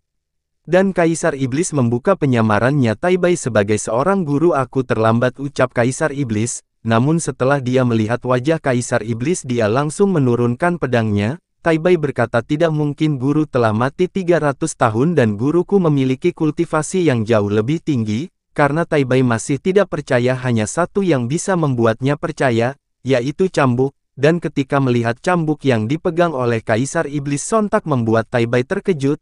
Itu apakah itu cambuk milik guru? Dan Zhuge Fu dan Yusan pun menempel di Kaisar Iblis. Mereka berdua mengatakan, hai saudari keempat, sudah lama aku tidak melihatmu, selamat telah memecahkan belenggu dan terlahir kembali. Saudari keempat, guru tadi memberi pelajaran kepadamu dan kami tidak bisa membantumu, maaf ya. Dan karena orang berada di depannya itu benar gurunya, dia pun menangis karena sudah lama tidak melihat gurunya. Akhirnya murid ini bisa bertemu guru. udah jangan menagis, kata Kaisar Iblis, dan orang-orang yang mencari masalah dibuat terkejut karena Tai Bai memanggil Kaisar Iblis sebagai gurunya. Ya Tuhan puncak setengah Kaisar, tahu kan seberapa menakutkan kekuatan itu, tapi Tai Bai memanggil bocah itu sebagai guru. Maafkan kami, Kaisar. Keluarga Zhang Sun bersedia bergabung dengan Tuan Desa Tai Bai mulai sekarang. Kaisar keluarga Chong Qiao. Tiba Kaisar Iblis mengeluarkan aura intimidasi, dan menyuruh mereka untuk pergi. Sambil ketakutan mereka pun pergi dan mengatakan, siap Kaisar, kami akan pergi. Hei kalian semua, ayo cepat pergi. Setelah mereka pergi, Tai Bai mengatakan, guru, dalam 3 hari lagi alam rahasia akan terbuka, dan murid ini meminta guru membawa dan menjaga Sun Air untuk mencari pengalaman. Kaisar Iblis menanyakan, lalu kenapa kau tidak menemaninya sendiri? Mengapa kau menyuruhku? Guru, bukannya murid ini tidak mau menemaninya, tapi di alam rahasia orang yang berada di alam setengah Kaisar tidak bisa memasukinya, dan alam rahasia ini hanya terbuka 3000 tahun sekali.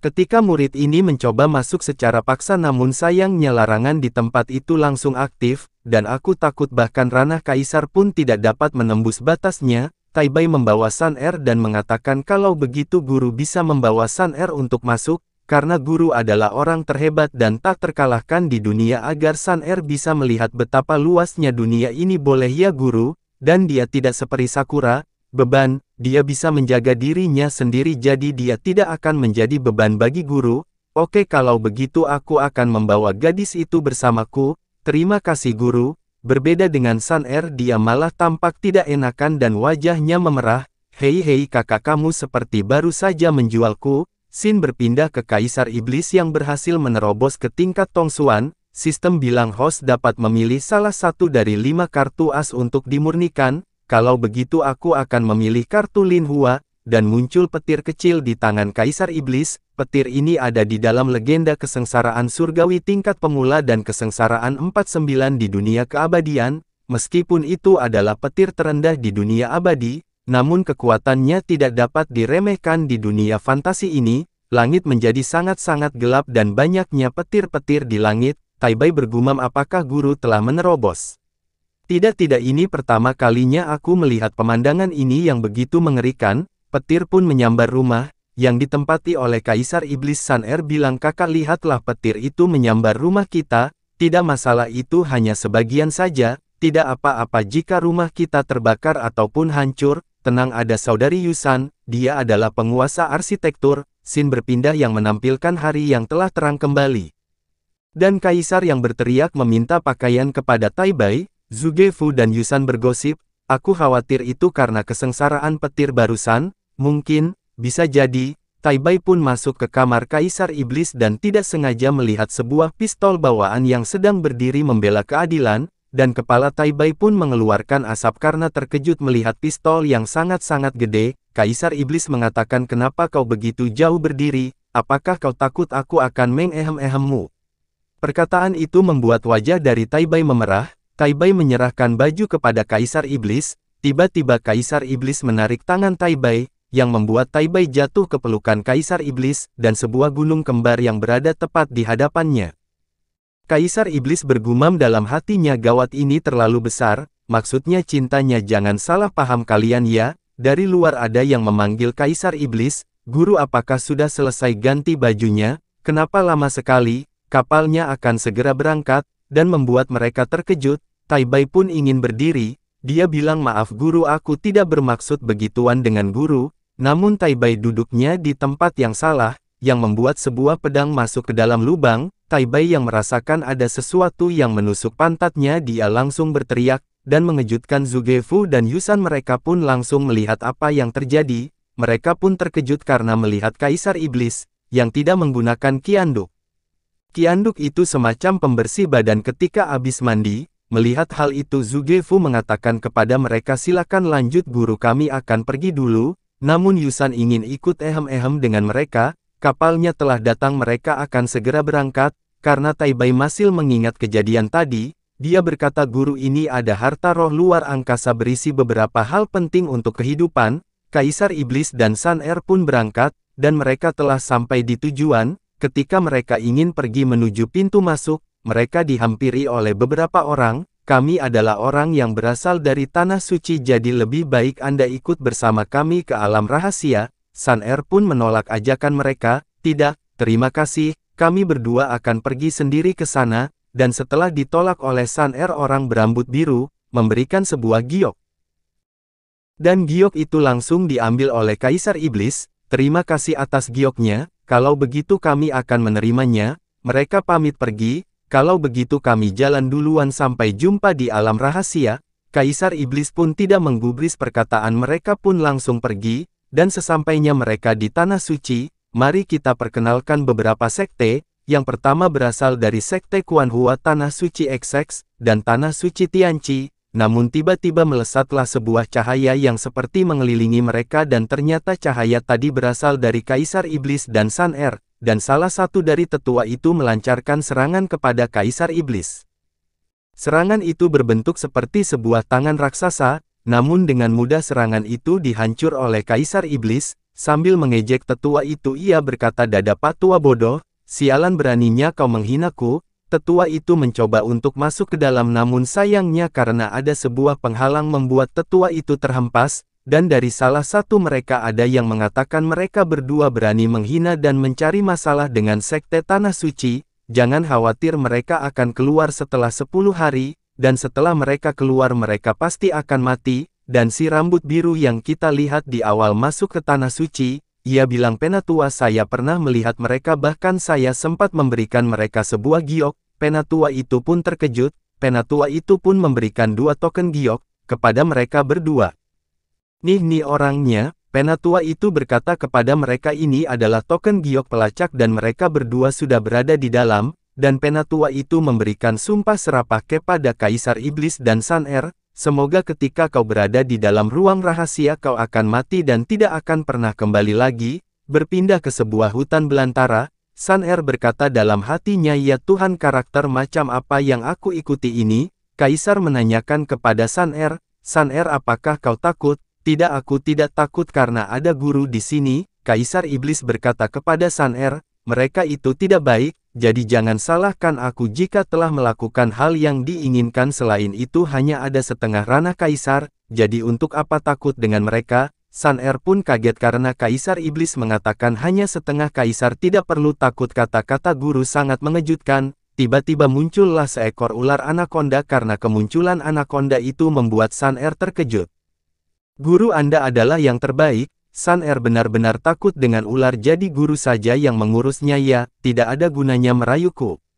Ular itu pun langsung menyerang mereka berdua, dan sekali lagi Sun Er ketakutan sampai-sampai memeluk Kaisar Iblis, dan Kaisar Iblis yang kesal kepada Sun Er pun menjinjiknya. Menjinjik itu adalah mengangkat. "Akan aku beritahu kamu, ya, kekuatan yang sebenarnya." Serangan ular itu sama sekali tidak menakutkan, namun jika kau terlilit mungkin kau akan mati. Dan Sun Er pun mengeluarkan sebuah teknik yang berbentuk seperti teratai entah bunga macam itu. Tolong buat para wanita komentar aja apa nama bunga itu, dan pertarungan singkat pun terjadi.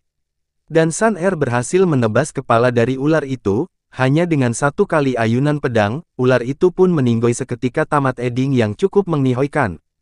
Tidak bercanda guys. Setelah membunuh ular tersebut tampak Sun Er yang sangat kegirangan karena berhasil memenggal kepala ular itu. "Wah, aku hebat sekali." Tiba-tiba ngak ada angin, ngak ada hujan. Kaisar Iblis pun mengambil inti dari ular itu, yang membuat Sun Er pun merasa kesal. Kaisar Iblis berkata ular itu memanglah ular biasa, namun dia jauh lebih kuat dari ular pada umumnya. Setelah Kaisar Iblis mengatakan itu langsung membuat Sun Er malu karena terlalu membanggakan dirinya. Kaisar Iblis memberikan inti dari ular itu. Melihat inti dari ular itu berlendir, membuat Sun Er merasa jijik. Dia berkata meskipun ini terlihat menjijikan tapi masih ada energi di dalamnya. Sun Er pun memulai proses memasukkan spiritual untuk menemukan misterinya. Tiba-tiba Sun Er menerobos dari tingkat 6 Tong Xuan menjadi tingkat 7 Tong Xuan, tanpa hambatan apapun.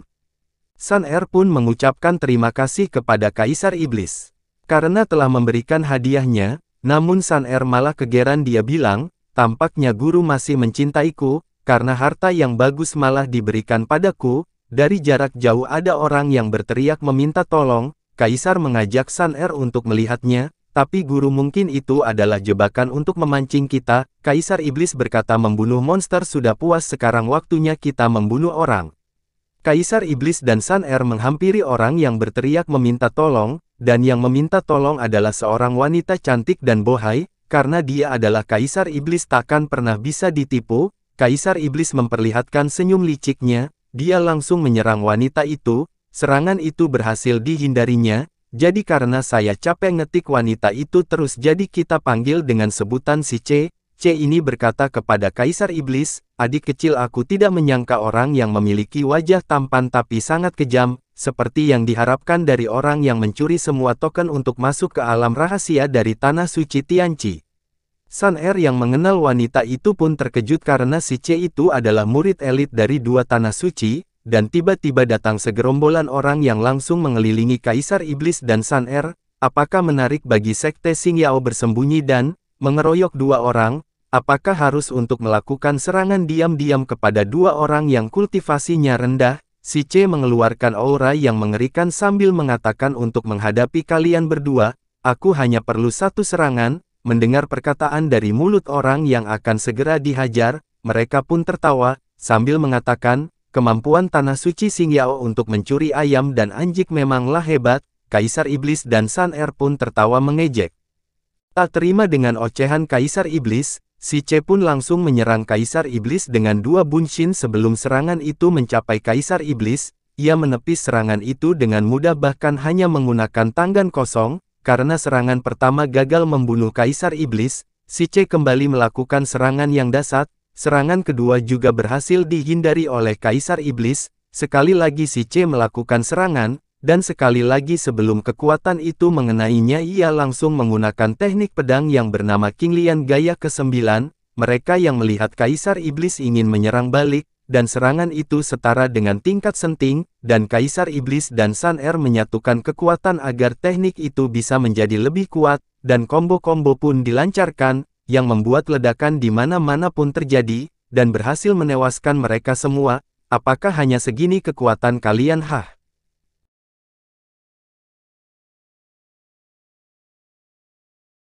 Cerita dimulai yang menampilkan suasana siang hari yang terang. Di sana Lord sedang mendeteksi apakah ada penjaga di dalam sana. Setelah mendeteksi bahwa penjaga di dalam sana hanya orang biasa, ia bergumam, baik sekali, orang-orang yang berada di dalam sana hanyalah orang biasa. Dengan kecepatan yang dia miliki, dia melesat maju dan langsung memukul penjaga yang sedang bersih-bersih. Penjaga itu pun tumbang seketika. Kemudian teman dari pria itu memanggilnya. Tuan, sudah beres belum? Sudah saatnya kita membereskan lantai bawah. Setelah Lord mendengar suara orang memanggil dengan cepat, dia berubah menjadi orang itu dan bersikap seperti penjaga itu. Kemudian mereka pergi ke ruang bawah tanah. Lord bergumam, lantai 1 dan 2 untuk penjaga bagi penjahat ringan, dan tingkat selanjutnya adalah penjahat berat. Tapi sepertinya mereka tidak cocok membantu rencanaku. Kemudian Lord refleks melihat ke arah pintu yang panjang dan besar. Setelah orang itu pergi, Lord kembali berubah dan menghampiri pintu besar itu, mencoba untuk membuka formasi pintu itu. Untuk formasi ini, jika Lord hanya melewatinya, mungkin kesulitannya akan mudah 10 kali lebih kecil dalam sekejap mata. Setelah Lord membuka formasi dari pintu itu, dia bergumam, setiap sel di penjara ini ternyata pisahkan beberapa meter, dan bagaimanapun ini adalah lantai 4 di bawah tanah. Bahkan jika membuat gerakan seharusnya tidak masalah, kan? Tiba-tiba ada kakek-kakek yang sok jago. Hei orang kecil, kamu dikirim dari atas ya? Tugas ini sangat berat bagi orang lemah seperti kamu. Karena malas mendengarkan suara dari kakek itu, dia langsung ke intinya. Ceritakan identitasmu dan kekuatanmu. Jika kekuatanmu bagus, mungkin aku bisa mengeluarkanmu dari tempat ini, ucap Lord. Dan bapak-bapak itu pun mencoba untuk melihat tingkat Lord. Kemudian dia sangat-sangat terkejut karena Lord memancarkan memancarkan aura ranah sentiang. Karena Pak Tua itu terlalu lama menjawab pertanyaannya, dia pun akan segera pergi. Karena tidak mau hoki 1 tahunnya hilang seketika, dia mengatakan, aku adalah tetua Tanah Suci Tianxi, namaku Yuande, tahap akhir setengah kaisar, dan aku telah di sini selama 700 tahun. Setelah tahu asal muasal dari Yuande, ia langsung menghancurkan selnya dengan satu gerakan. Layani aku selama 10 tahun dan aku akan membebaskanmu. Jika tidak, aku akan tetap di sini, kata Lord. Setelah Yuande setuju menjadi pelayan dari Lord memulai proses penghapusan teknik penyegel dari tubuh Yuande. Di dalam proses pelepasan itu banyak sekali kilat-kilatan yang muncul dan proses pun telah selesai dan Yuande resmi menjadi pelayan Lord selama 10 tahun dan Lord mengatakan, namaku Ye Bei. Panggil saja Tuan Muda. Jangan khawatir, aku akan membebaskanmu setelah 10 tahun. Walah, Ternyata namanya Ye Bei. Baru tahu, Mimin. Kita tetap panggil Lord atau nama aslinya. Kalian bisa komen di bawah, nanti saya akan lihat. Lanjut. Lord dan Yuande pun pergi untuk mencari barang-barang bagus yang lain dan juga banyak tahanan yang telah lama berada di sana. Melihat Yuande yang bisa keluar, mereka menanyakan, "Hei, gimana caranya kamu bisa keluar? Bantu kita juga dong. Apa ada lantai 5 di penjara ini?" "Tidak, Tuan, penjara ini hanya memiliki 4 lantai saja." Setelah beberapa menit mencari, akhirnya mereka bertemu dengan tempat yang mungkin orang yang ada dalamnya sangat-sangat OP.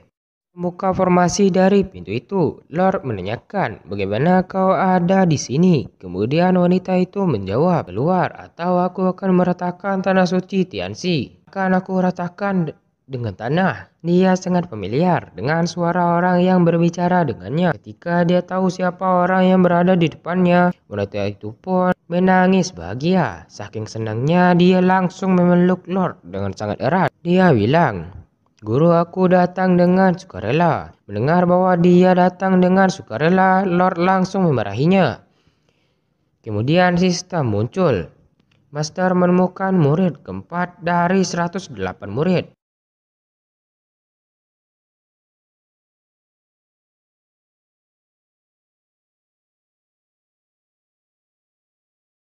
Karena melihat bahwa hadiahnya sangat-sangat menggiurkan, dia sangat-sangat senang. Apa bisa menyalin kekuatan orang lain? Dia bertanya, "Mengapa guru bisa berada di sini?" Kemudian Mimin gak tahu apa yang mereka bicarakan. Seketika udah itulah yang terjadi. Ekspresi Mimin seperti emot batu. Lord memerintahkan wanita itu untuk menerobos ke alam kaisar dalam waktu 10 hari. Setelah mereka berkeliling di penjara surgawi cukup lama, pulihkan diri kalian setelah keluar dari sini. Tanah Tianxi, selanjutnya kalian dapat menikmati hadiah besar yang akan aku berikan kepada kalian. Di sana ada penjaga, entah pelayan atau penjaga, saya pun tak tahu. Mohon maaf, Tuan, Anda berasal dari keluarga mana? Atau di sekte mana? Saya perlu melaporkan ke atasan, ucap dari orang itu. Dengan sedikit aura intimidasi, ia bilang, "Aku tidak berasal dari keluarga manapun. Aku hanya datang ke sini untuk bersenang-senang." Karena Lord mengeluarkan aura intimidasi, orang itu membiarkan Lord masuk. Murid Lord mengatakan kepada Lord, "Agak sulit nih kata-katanya. Guru, kenapa tidak langsung kita bantai aja mereka?"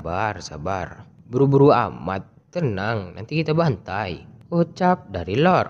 Kita harus menunggu mereka semua berkumpul biar mudah dibantai. Karena nama dari wanita ini belum ditunjukkan di chapter-chapter ini, kita panggil Mbak Ungu. Ini nama sementara. Nanti kalau udah ketemu baru Mimin pakai. Tapi guru, pihak lain memiliki 3 kaisar agung yang berada di pihak mereka. Dengan wajah polosnya, Lord menjawab, "Kaisar agung, apakah itu kuat?" Lord kembali melanjutkan perkataannya. "Kalian berdua itu punya bakat tinggi. Tunggu waktu aja. Kalian ke ranah kaisar. Jadi kenapa kalian harus takut sama mereka? Takutlah sama Tuhan," ucap dari Lord. Para cecunguk dari alam kaisar pun kini telah tiba. Dan juga ada mempelai laki-laki dan perempuan. Hah? Kok ada yang aneh ya? Dari arah kanan ada cambukan yang dilancarkan oleh Lord. Dengan tampang yang agak ngeselin, Lord mengatakan, "Excuse me, dia orangku. Ambil ya." Karena rindu yang amat dalam terhadap gurunya, dia pun agak menangis karena tidak terima calon istrinya memeluk orang lain. Mas-mas ini melancarkan teknik api cinta membara karena dia belum pernah dipeluk oleh si cewek. Hanya dengan tepisan kecil, dia dengan mudah menepisnya. Hanya dengan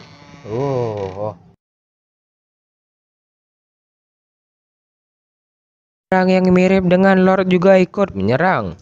Dan serangannya meluncur sebelum serangan itu mengenai Lord. Serangan itu dihalangi oleh pedang yang dilemparkan oleh Tai Bai. Mereka berempat turun ke bawah.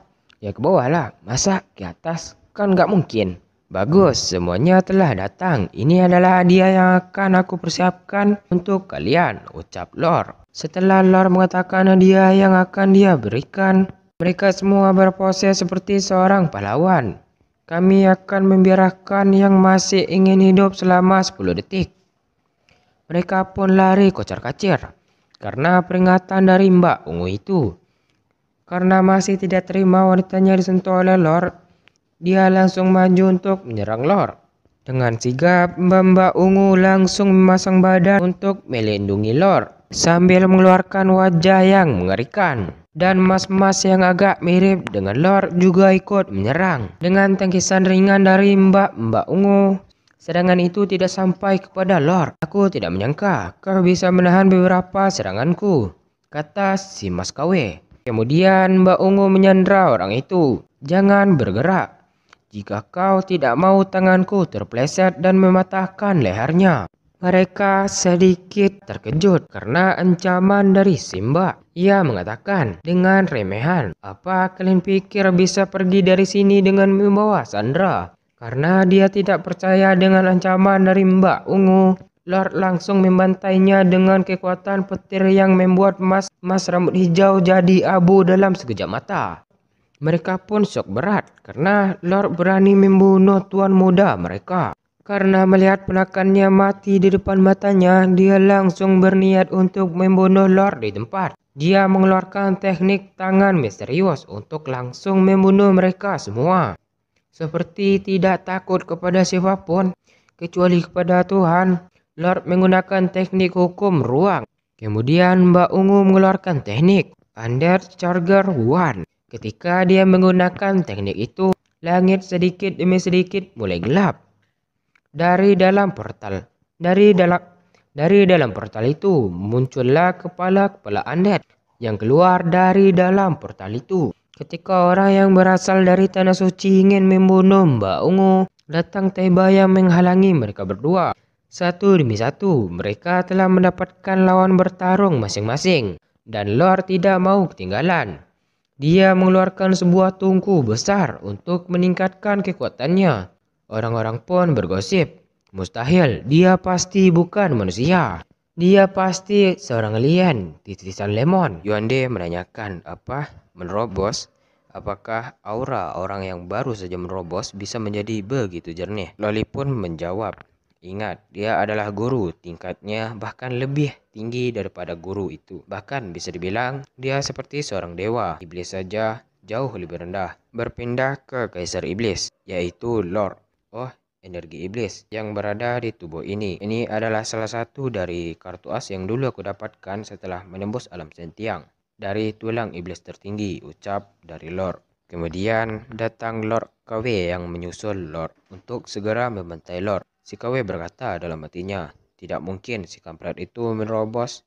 Sebagai tuan muka, itu merasa terhina karena dia terlalu tampan. Pak tua, jaga Loli baik-baik. Jikalau dia kehilangan sehelai rambutnya, maka kaulah yang akan bertanggung jawab. Apa kau mengerti? Siap laksanakan. Jangan khawatir tuan, aku pasti akan melindunginya sekuat tenaga dan semampu diriku.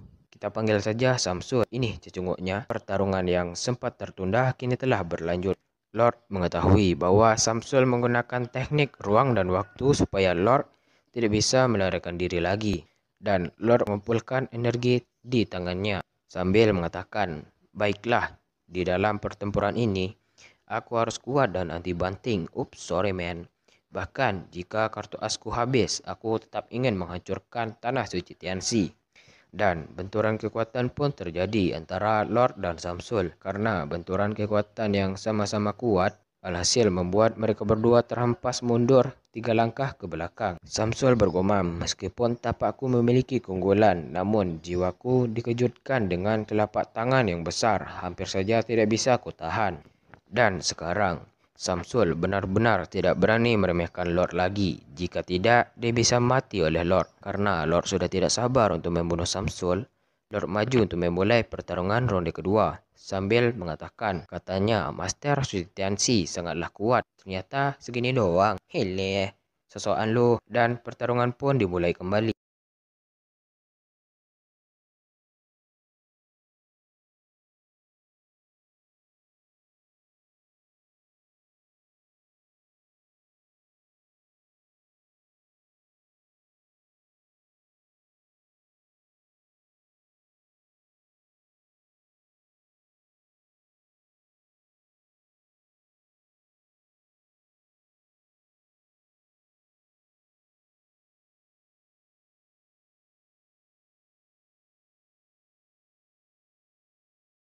Di sela-sela pertarungan, Samsul sempat-sempatnya berpikir, orang ini memiliki bakat yang sangat mengerikan.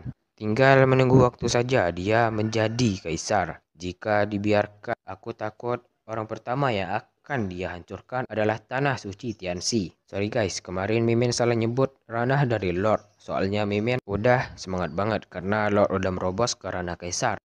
Jadi sorry guys, sebenarnya Lord baru menerobos ke ranah Sentiang, yaitu sebentar lagi akan menuju ke ranah kaisar. Tapi sebelum Lord menembus ke ranah kaisar, dia harus mencapai ranah sains terlebih dahulu.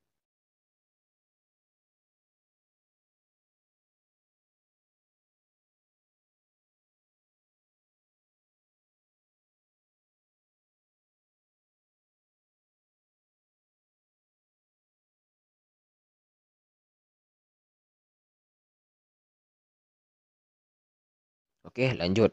Tampaknya Samsul terlalu meremehkan Lord sampai-sampai dia lupa bahwa dia berhadapan dengan sosok yang sangat-sangat kuat. Dari balik gumpalan api yang membara, muncul Lord yang tidak terluka sama sekali. Bahkan satu goresan saja tidak ada di tubuhnya. Dia terlihat sehat walafiat. Kemudian dia menghampiri muridnya. Lord mengatakan, jika bukan karena tulang iblis tertinggi, mungkin aku sudah pasti mati. Melihat Lord yang baik-baik saja, padahal dia sudah menggunakan seluruh kekuatannya, sampai-sampai dia berkeringat dingin dan merasa sedikit frustasi. Dan niat dari awal Lord mencoba untuk berdamai dengan Samsul. Namun Samsul bersikukuh untuk membunuh Lord. Kini Lord sudah tak berniat melakukannya. Lord memerintahkan sistem untuk menggunakan magis berbagai kekuatan. Dan sistem menunjukkan berbagai kekuatan yang bisa digunakan saat ini, yaitu undead, pedang, formasi, dan arsitektur. Lord pun memilih kekuatan undead. Di atas langit muncullah sebuah formasi. Kemudian Samsul memerintah kedua bawahannya untuk membunuh Lord. Namun Taibai dan Mbak Ungu menghalanginya sambil mengatakan, lawanmu adalah kami, dasar sialan.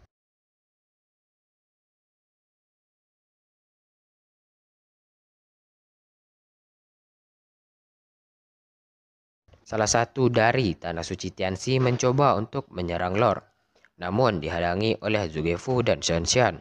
Lord menggunakan formasi pemanggilan alien, dan murid-murid Lord terkejut, dan sekali lagi prajurit alien muncul. Prajurit alien itu mulai melakukan serangan kepada Samsul. Bunuh dia, ucap dari Lord kepada murid-muridnya. Ketika mereka ingin menghabisi Samsul, dia bersembunyi di ruangan kehampaan dan melarikan diri. Karena dia tahu bahwa tidak mungkin Samsul bisa menang melawan Lord dan kelompoknya. Ya begitulah. Kejar mereka, jangan biarkan dia lari semudah membalikkan telapak tangan. Dan Lord bersama murid-muridnya sekaligus Yuande telah jauh mengejar Samsul, bahkan sudah berada di hutan tanah suci Tianxi. Lord bertanya kepada Yuande, hei Pak Tua, apakah ada orang yang lebih kuat di tanah suci? Tentu ada Tuan Muda, orang yang paling kuat di tanah suci adalah Tuan Suci. Nih buat kalian yang nggak tahu ataupun udah tahu, karena saya bukan penjual tahu, Tuan Suci yang dibicarakan adalah orang yang dikejar oleh Lord tadi itu tuh. Udah jelas kan? Oke, lanjut. Lord merasakan bahwa ada sesuatu yang aneh. Seharusnya penatua itu bisa berlari dengan cepat, tapi dia tidak melakukannya. Seakan-akan Tuan Suci itu memancing mereka ke dalam jebakannya. Yuanda terkejut mengapa Tuan Suci masuk ke tempat ini. Mbak Ungu merasakan ada undead yang kuat yang berada di dalam sana. Hanya Tuan Suci saja yang dapat masuk ke dalamnya. Namun ketika Yuande masih menjadi tetua di Tanah Suci Tianxi, banyak sekali para murid yang diam-diam masuk untuk mencari keberuntungannya. Bisa dibilang mencari kehokian yang tidak terpakai selama 1 tahun sekali. Nah gitu. Namun, tak ada yang bisa keluar secara hidup-hidup, entah mereka masih hidup di dalam sana ataupun sudah mati. Kemudian, Lord memerintahkan Yuande untuk membuka segel pintu itu. Setelah pintu itu terbuka, keluar aura yang sangat mengerikan, sampai-sampai aura itu sudah menyebar ke seluruh tempat terlarang ini.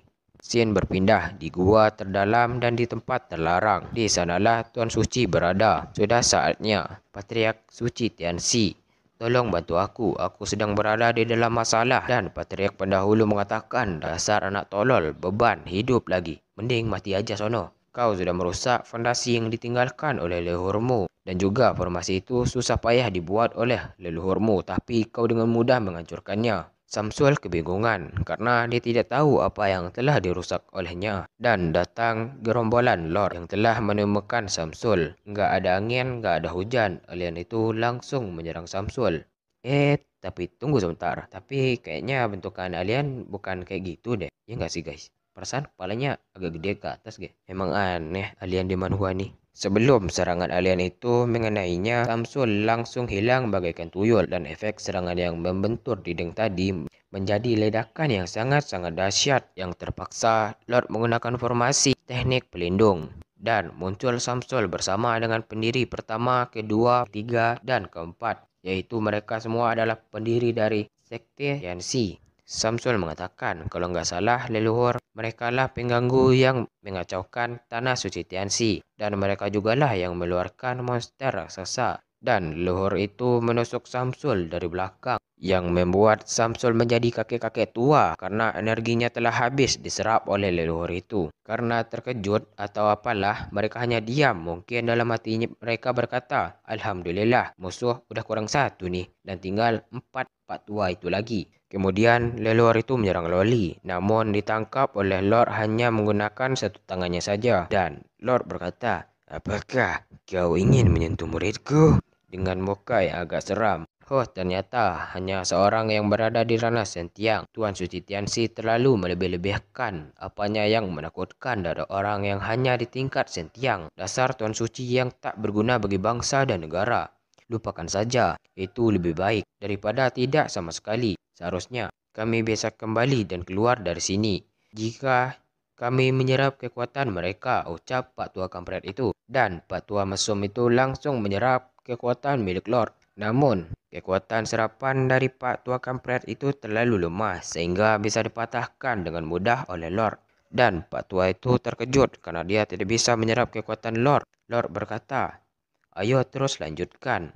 Kenapa kau berhenti? Bukankah kau ingin menyerap seluruh kekuatanku? Kenapa kau malah berhenti, Pak Tua anjing? Ayo serap terus. Atau kekuatanmu yang akan aku serap sampai habis. Ayo pilih yang mana, aku atau janda. Buset, malah nyanyi gue. Hihihi. Takut bercampur panik, Pak Tua itu mengatakan sambil ketakutan. Siapa kau sebenarnya? Kenapa kekuatanku yang mulai terisap? Kau ingin tahu siapa aku? Aku adalah orang yang akan membunuhmu, dasar bajingan. Lord pun mulai menyerap kekuatan Pak Tua itu. Sampai-sampai Pak Tua itu menjerit seperti seekor domba yang digigit oleh serigala. Tolong, tolong, tolong. Anak itu berbahaya. Dia menyerap seluruh kekuatan sumberku. Dan mereka bertiga langsung menyerang Lord secara bersamaan. Sekali lagi, Lord dengan mudahnya menangkap rantai-rantai itu. Kemudian Lord mengatakan, segini doang kekuatan kalian. Hele, masih kurang boy.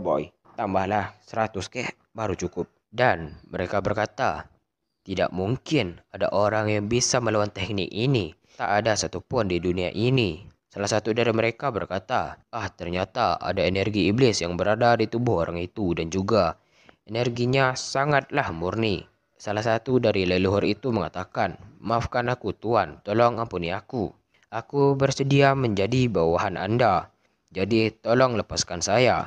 Mengapa ada aura iblis di tubuh guru mereka? Bahkan mereka tak pernah melihatnya sama sekali. Apa? Melayaniku? Maaf, kau tidak layak sama sekali. Dan kau juga tidak pantas menatapku, ujar dari Lord. Dan Lord merubah mereka menjadi sebuah bola iblis. Dan kini mereka hanya tersisa tulang belulang saja dan telah resmi meninggalkan dunia ini. Sekarang hanya satu orang saja yang dibiarkan oleh Lord untuk tetap hidup, agar bisa menunjukkan jalan ke tempat yang dia inginkan. Karena sudah tahu di mana tempat yang dia tuju, dia juga merubahnya menjadi sebuah bola. Kemudian Lord mengatakan kepada Mbak, "Sebelum kamu menjadi Kaisar Agung, jangan pernah menjadikan iblis sebagai undeadmu." Dan mereka akan melihat apa yang membuat mereka menjadi seperti itu. Lord bergumam dalam hatinya, "Aku telah menyerap energi iblis mereka. Ya, walaupun kekuatan mereka agak buruk dan juga menjijikkan, tapi energi itu sangat cocok dengan tulang iblis tertinggi yang aku dapatkan." Dan Tai Bai bertanya kepada Lord, "Guru, iblis tadi, makhluk tadi seharusnya sebelum dia melanjutkan perkataannya, Lord sudah mengetahui apa yang akan dia katakan selanjutnya." Dia mengatakan, "Makhluk tadi diubah dan orang yang mengubahnya terjebak di dalam sana. Jadi, kita akan melihat siapakah orang yang mengubah mereka. Jadi, mari kita masuk." Dan itulah ceritanya. Oh, jadi begitu ya ceritanya. Dan mereka telah sampai di tempat yang dimaksud. Lord akan pergi memeriksa dan mereka disuruh untuk menunggu di sini dan tidak boleh pergi kemanapun. Lord menyentuh sebuah tiang dan Lord merasakan hal yang menyebabkan tulang iblis tertingginya begitu bersemangat. Dan itu ada di tempat ini. Setelah Lord melihat ke dalam, dia sungguh sangat dibuat terkejut karena ada iblis yang berada di dalam sana. Dahulu kala, iblis adalah ras penyerang yang sangat menakutkan. Mereka memiliki bakat yang mengerikan dan memiliki vitalitas yang panjang dan memiliki keinginan untuk menghancurkan seluruh apa yang dilihat dan apa yang menghalangi mereka. Namun, puluhan ribu tahun yang lalu, ras iblis ditolak keberadaannya oleh manusia. Dan kenapa masih ada iblis di sini sekarang? Lord pun ingin menanyakan kepada Pak Tua Iblis. "Sekarang, ceritakan tentang mayat iblis itu sampai otakku mengerti. Jika otakku tidak mengerti, ya itu salahmu.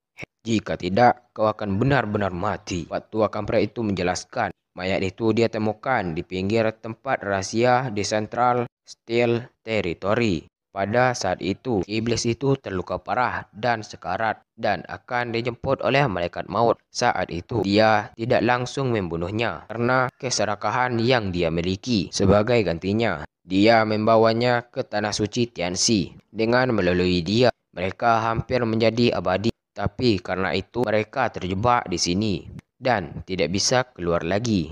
Kemudian dia mengumpulkan Tuan Suci sebelumnya sampai sekarang. Akhirnya dia memiliki kesempatan untuk pergi dari tempat ini. Tapi dia tidak berniat untuk bertemu dengan Lord di sini. Karena bertemu dengan Lord sama saja untuk menghilangkan kesempatannya untuk melarikan diri. Dan setelah Lord mengetahui semuanya, dia tersenyum licik. "Tuhan tahu apa yang kau perbuat dan sekaranglah pembalasannya untukmu." Dan Lord benar-benar menghancurkannya, tidak seperti yang tadi. Tadi kita semua kena prank. Hahaha.